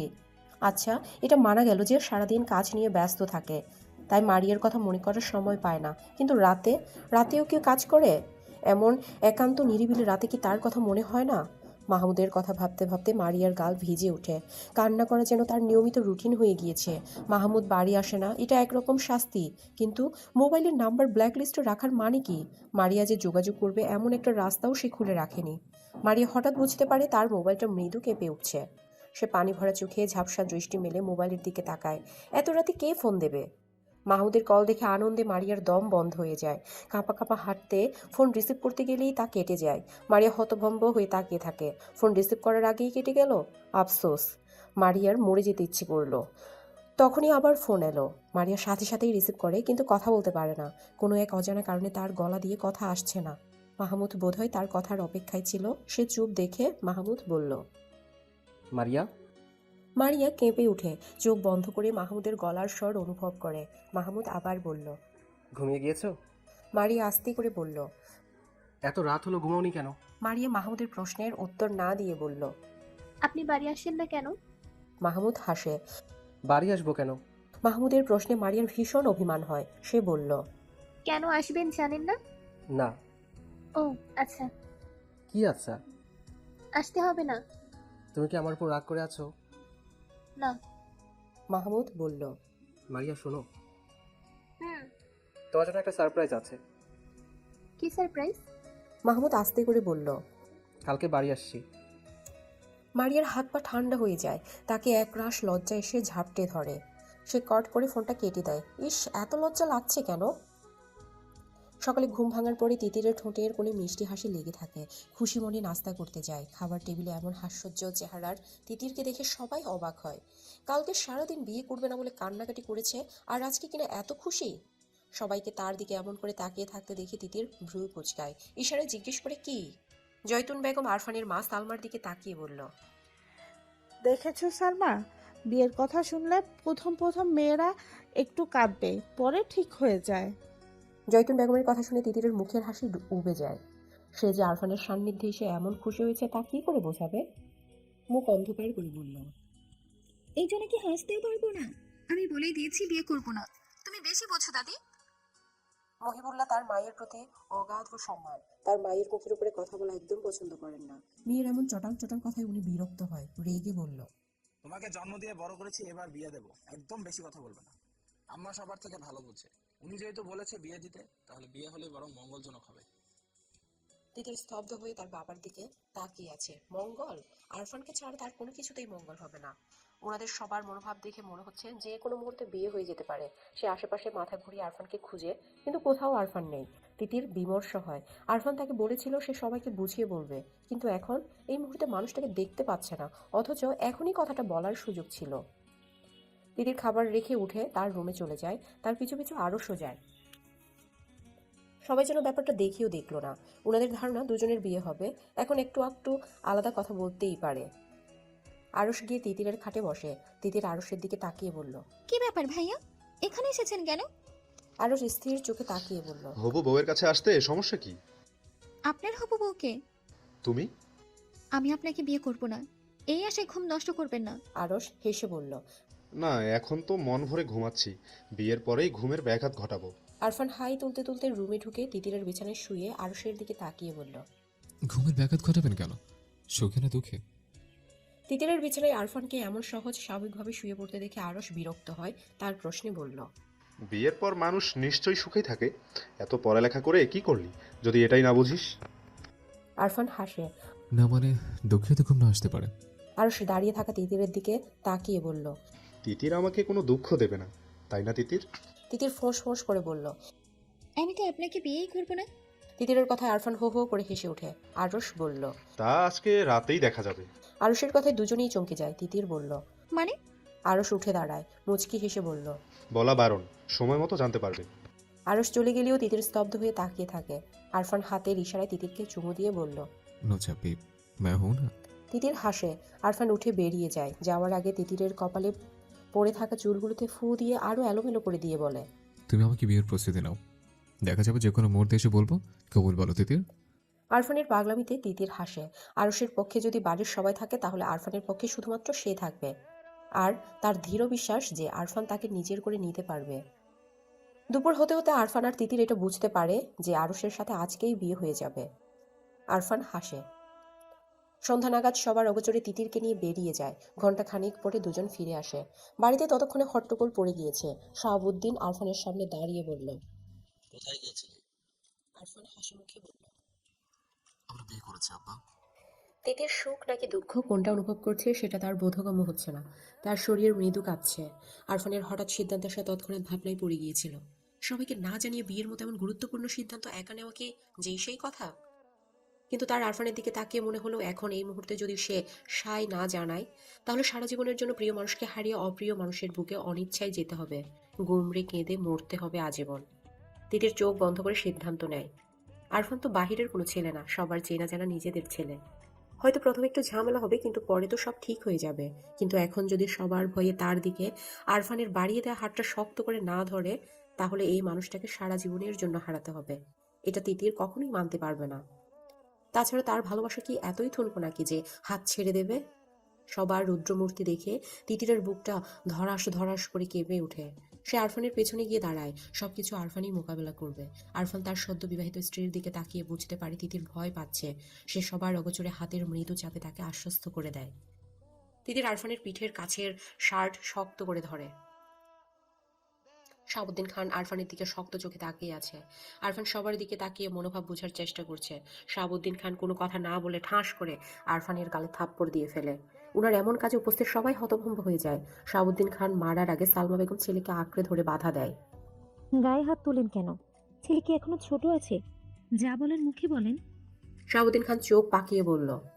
তুমি সামনে দাঁড়িয়েছো কেন? ওকে কথা বলতে দাও। সালমা বেগম সরে দাঁড়ান। আরফান মাথা নিচু করে দাঁড়িয়ে আছে। আরফানের এখনো বিশ্বাস হচ্ছে না যে তার আব্বা তাকে মেরেছে। তার মুখের থমথম ভাব পেছনে দাঁড়ানো তিতিরও টের পায়। সে দুকড়ে কেঁদে উঠে। শাহাবুদ্দিন খান বলল। এমন কাজ করার মানে কি? আরফান গম্ভীর মুখে বলল। বিয়ের বয়স হচ্ছে না? বিয়ের বয়স হলে আমাকে বলতি। তাছাড়া বিয়ে করার জন্য কি দেশে আর মেয়ে ছিল না? আরফান মাথা নেড়ে বলল। ওর ভাই আমার বোনকে বিয়ে করেছে, তাই আমি ওকে বিয়ে করেছি। আরফানের এমন যুক্তি শুনে সবাই হতভম্ব হয়ে যায়। জয়তুন বেগমের সিদ্ধান্ত যে আরফান এমন হাতের তুড়িতেই নষ্ট করে দেবে তা কে জানত। উনি রাগে লাল হয়ে বলল। বেয়াদবের মতন কথা বলিস না। আরফান তার দাদির দিকে তাকায় কিন্তু কিছু বলে না। শাহাবুদ্দিন খান বলল। মাহমুদ মারিয়াকে বিয়ে করেছে বলে তুই তিতিরকে বিয়ে করেছিস? আরফান স্বাভাবিক গলায় বলল। হ্যাঁ। এটা কোনো কারণ হতে পারে না, সঠিক কারণ বল। এটাই কারণ। শাহাবুদ্দিন খান ওনার ছেলেকে ভালো করেই চিনেন। ছেলের মুখের কথা এক, চোখের ভাষা এক। উনি গম্ভীর গলায় বলল। থাপড়ে দাঁত ফেলে দেবো বেয়াদব। আরফানের তার আব্বার রাগ সম্পর্কে ধারণা আছে। সে গম্ভীর গলায় তার কারণটা বলল। মুখের ভাব এমন যেন খুবই গুরুত্বপূর্ণ কার্য সম্পাদন করেছে। আমি তিতিরকে ভালোবাসি। আরফানের এমন সরল স্বীকারোক্তিতে সবাই হতবাক। কে কি রকম প্রতিক্রিয়া দেবে সেটাই বুঝে উঠতে পারছে না। আরফান আর তিতিরের মাঝেও যে এমন সম্পর্ক থাকতে পারে তা বোধহয় কারোর মাথায় ছিল না। সবাই যখন আশ্চর্য হয়ে কথা বলার ভাষা হারিয়ে নির্বাক, তখন শাহাবুদ্দিন খান স্বাভাবিক যেন উনি এই ব্যাপারে সম্পূর্ণ জানতেন। ভালোবাসিস সেটা বললেই হতো, এমন কাজ করার দরকার কি? বলার সুযোগ ছিল নাকি? তার আগে যে বিয়ে দিয়ে দিচ্ছে, আর তিতিরকে বিয়ে দেওয়ার ব্যাপারটা কি আমি বসে বসে দেখবো? শাহাবুদ্দিন খানের কথা আটকে যায়। তাই বলে হুম। তুই তিতিরকে জোর করে বিয়ে করেছিস? আরফান তিতিরের দিকে তাকায়, যেন তিতিরের থেকেই প্রেমের স্বীকারোক্তি শুনতে চাইছে। তিতির যেন আরফানের চোখের ভাষা নিমিষেই বুঝে গেল।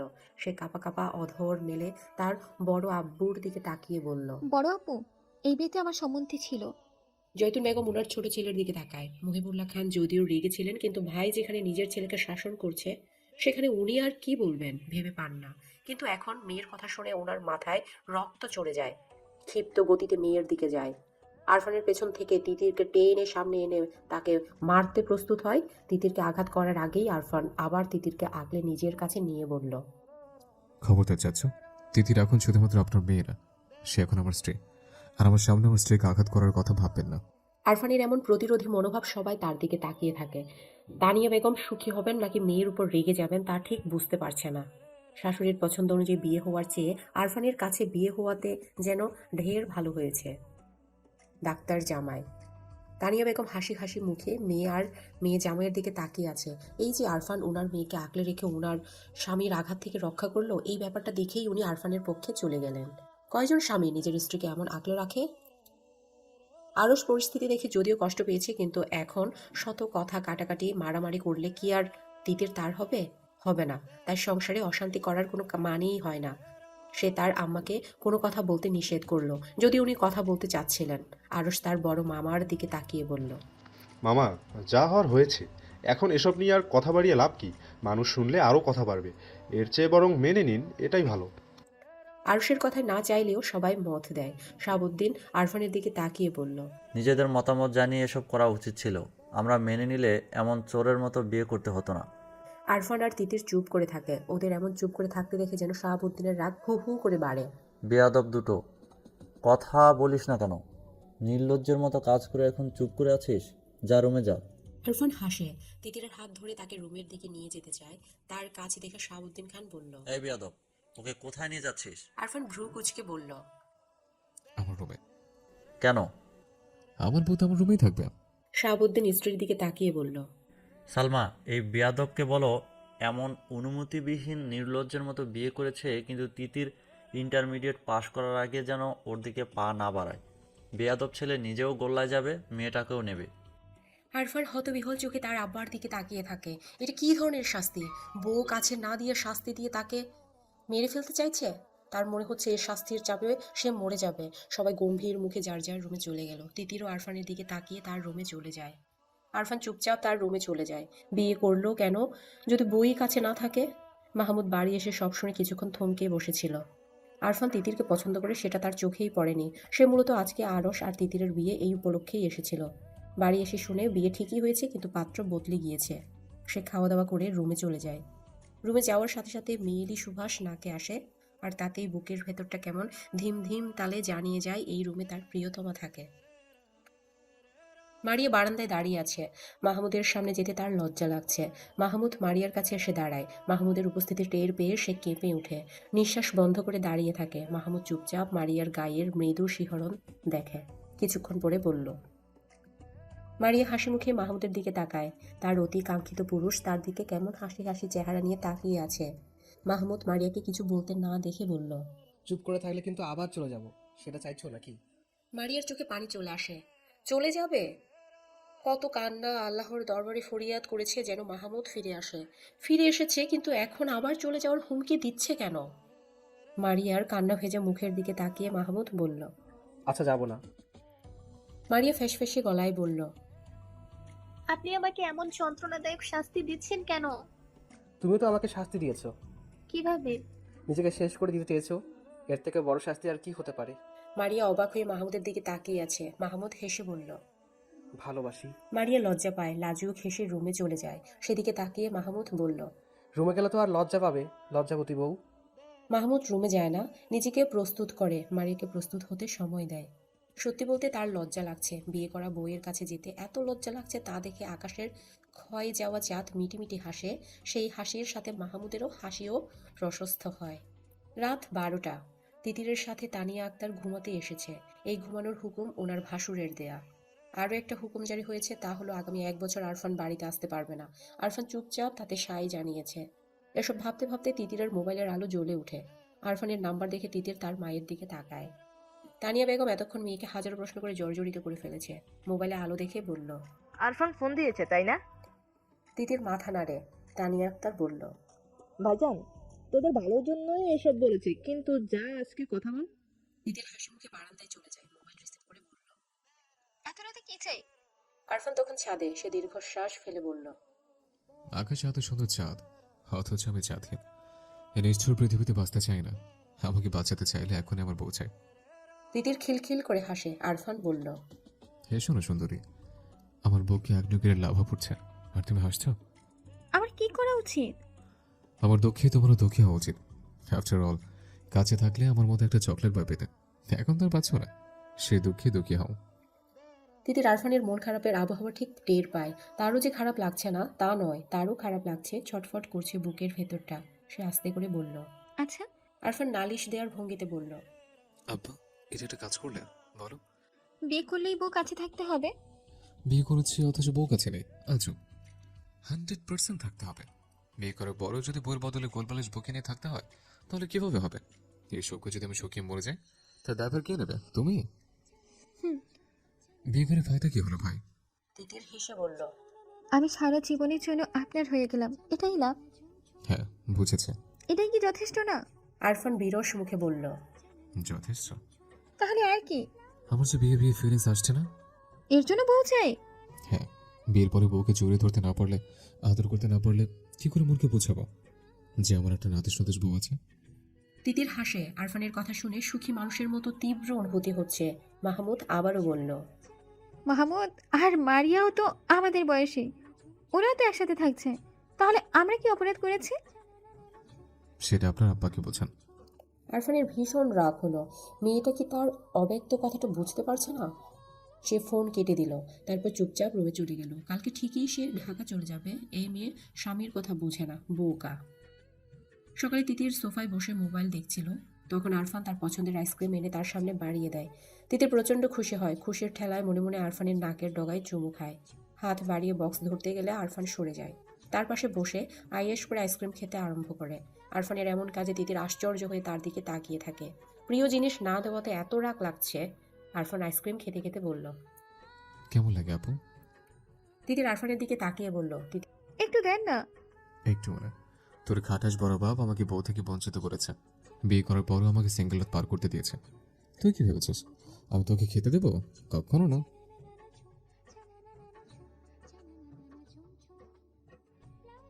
তিতির চোখ বড় বড় করে বলল, আপনি আমায় তিতির পুরো কথা শেষ করার আগেই আরফান বলল, প্রিয় জিনিসের কাছে থাকার পরেও। তিতির আরফানের কথা বিশ্বাস করলো না। সে আরফানের আইসক্রিম খাওয়ার দিকে তাকিয়ে ছুটে রুমে চলে যায়। মনে মনে ভাবে, জামাই কি এমন লাগামহীন হয়? উফ। জয়তুন বেগম মুখ ভার করে বসে আছে। আরফান উনার মনোবাসনা এমন এক তুড়িতেই যে নষ্ট করে দেবে তা উনি কল্পনাও করেননি। ওনার কথার অবাধ্য হওয়ার সাহস কি করে হলো?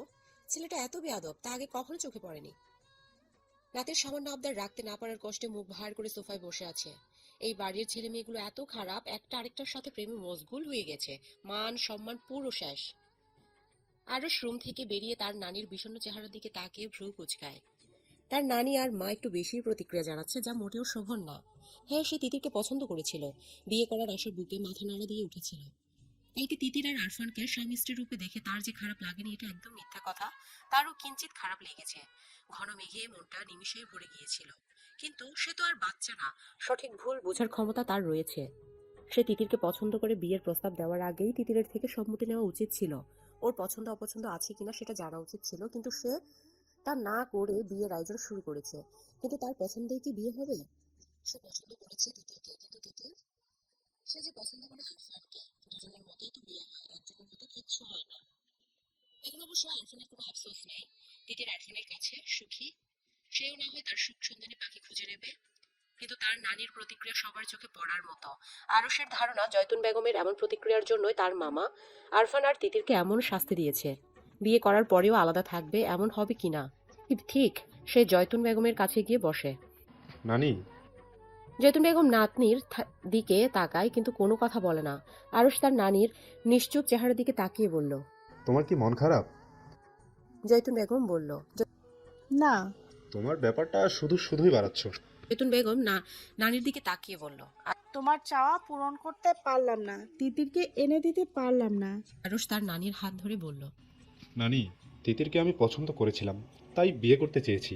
কিন্তু তিতির আরফানকে ভালোবাসে, তাহলে আমি বিয়ে করব কিভাবে? তিতির কি কোনো পণ্য নাকি যে কিনে আনবো? তিতির যদি কোনো পণ্য হতো তাহলে আমি আমার সর্বস্ব দিয়ে হলেও তিতিরকে আমার করে নিতাম। এখন অন্য কাউকে নিজের করে নেব? দেশে কি মেয়ের অভাব নাকি? জয়তুন বেগম চুপ করে থাকে। আরশ বলল, তুমি আর আম্মা এমন করা বন্ধ করো। কি করলাম আমরা? তুমি এমন মন খারাপ করে থাকো বলেই তো মামা আরফানকে এমন শাস্তি দিল। ভালো হয়েছে। এটা ভালো হলো কি করে? ওরা এখন স্বামী স্ত্রী, তাদের আলাদা করার সিদ্ধান্ত কখনোই ভালো হতে পারে না। আমি কি করতে পারি? তুমি মামাকে বললে মামা নিশ্চয়ই এত বড় সিদ্ধান্ত নেবে না। জয়তুন বেগম আরশকে যেমন ভালোবাসে তেমনি আরফান আর তিতিরকেও ভালোবাসে। আরশের মনোবাসনা পূর্ণ করতে না পেরে তাদের উপর ক্ষুব্ধ হয়েছিলেন, কিন্তু বিয়ে যেহেতু হয়েই গিয়েছে এখন আর আলাদা করা আসলেই ঠিক হবে না।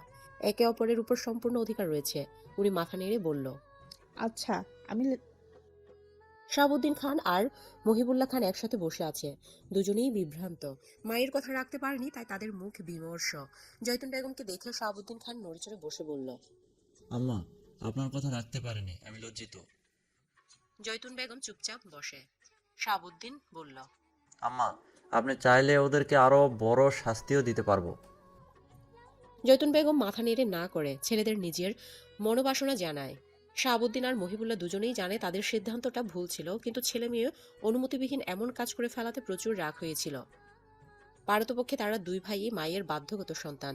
ছেলে মেয়ের এমন কাজে শুধু উনারা না, বিশেষ করে জয়তুন বেগম অখুশি ছিলেন। এখন মায়ের সিদ্ধান্ত শুনে তারা চুপচাপ বসে থাকে। শাহাবুদ্দিন খান গলা উঁচিয়ে উনার স্ত্রী সালমা বেগমকে ডাকে। আরফানকে ঢাকা যেতে নিষেধ করে। ছেলে ঢাকা না যেতে বলার কারণ শুনে উনি খুশি হয়ে যায়। আর কারো নজরে না পড়লেও ছেলের গম্ভীর বিষণ্ণ চেহারা উনার নজরে ঠিকই পড়েছে। সারাটা দিন কেমন ছটপট করে কাটিয়েছে। উনি দেরি না করে ছুটে রুমের দিকে যায়। আরফান ঠাস ঠুস করে প্রয়োজনীয় জিনিসপত্র ব্যাগে নিচ্ছে। রাগে নাকের পাটাতন ফুলে ফুলে শ্বাস বের হচ্ছে। তার বাপ তার সাথে এত বড় শত্রুতা কি করে করতে পারলো? কতদিনের আশা ছিল তিতিরকে নিজের করে পাওয়ার, কিন্তু এখন বিয়ে করার পরে কাছে পাবে দূরের কথা, একটু কথা বলারও ফুসরত মিলছে না। আর তিতির গাধাটাও চোখের ইশারা টিশারা বুঝে না। আরফান কয়েকবার কাছে ডেকেছে, কিন্তু ও দূরে দাঁড়িয়ে ছলছল চোখে তাকিয়ে থেকেছে।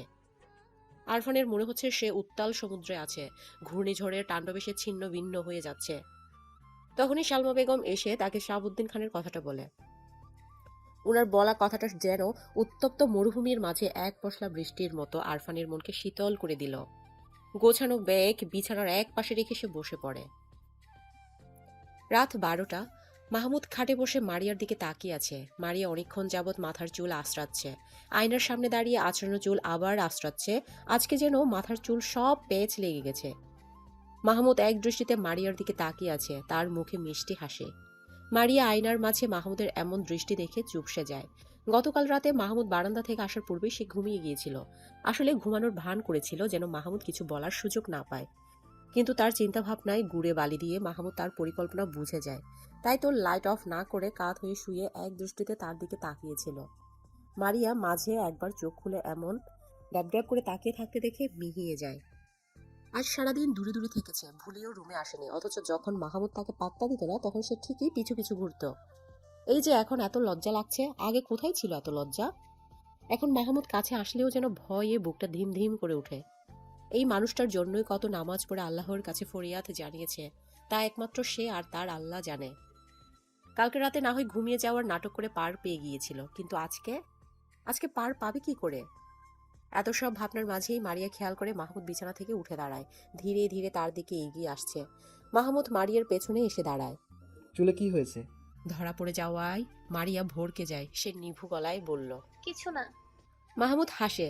চুল আঁচড়ানোর বাহানায় তার থেকে দূরে যাওয়ার সামান্য দূরত্বটুকু ঘুচিয়ে মারিয়ার হাতের চিরুনি তার হাতে টেনে নেয়। আলতো হাতে মারিয়ার চুল আঁচড়াতে শুরু করে। চুল আঁচড়ানোর সময় মাহমুদের মৃদু হাতের স্পর্শে সে কেঁপে ওঠে। মাহমুদ স্ত্রীর সূক্ষ্ম কাঁপন টের পায়।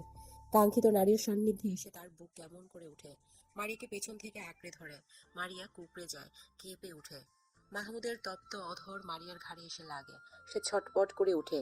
মাহমুদ তাকে পাঁচ খোলা করে কোলে নেয়। বিছানায় শুয়ে মাহমুদ বলল, আজকেও কি ঘুমের ভান করবে? মারিয়ার ঠোঁটের কোণে মুচকি হাসির রেখা ফুটে ওঠে। সে হাসে। মাহমুদ মারিয়ার ঠোঁটের কোণে লেগে থাকা হাসিতে হাত বুলিয়ে বলল, হাসলে হবে? মারিয়া আস্তে করে বলল, কি করতে হবে?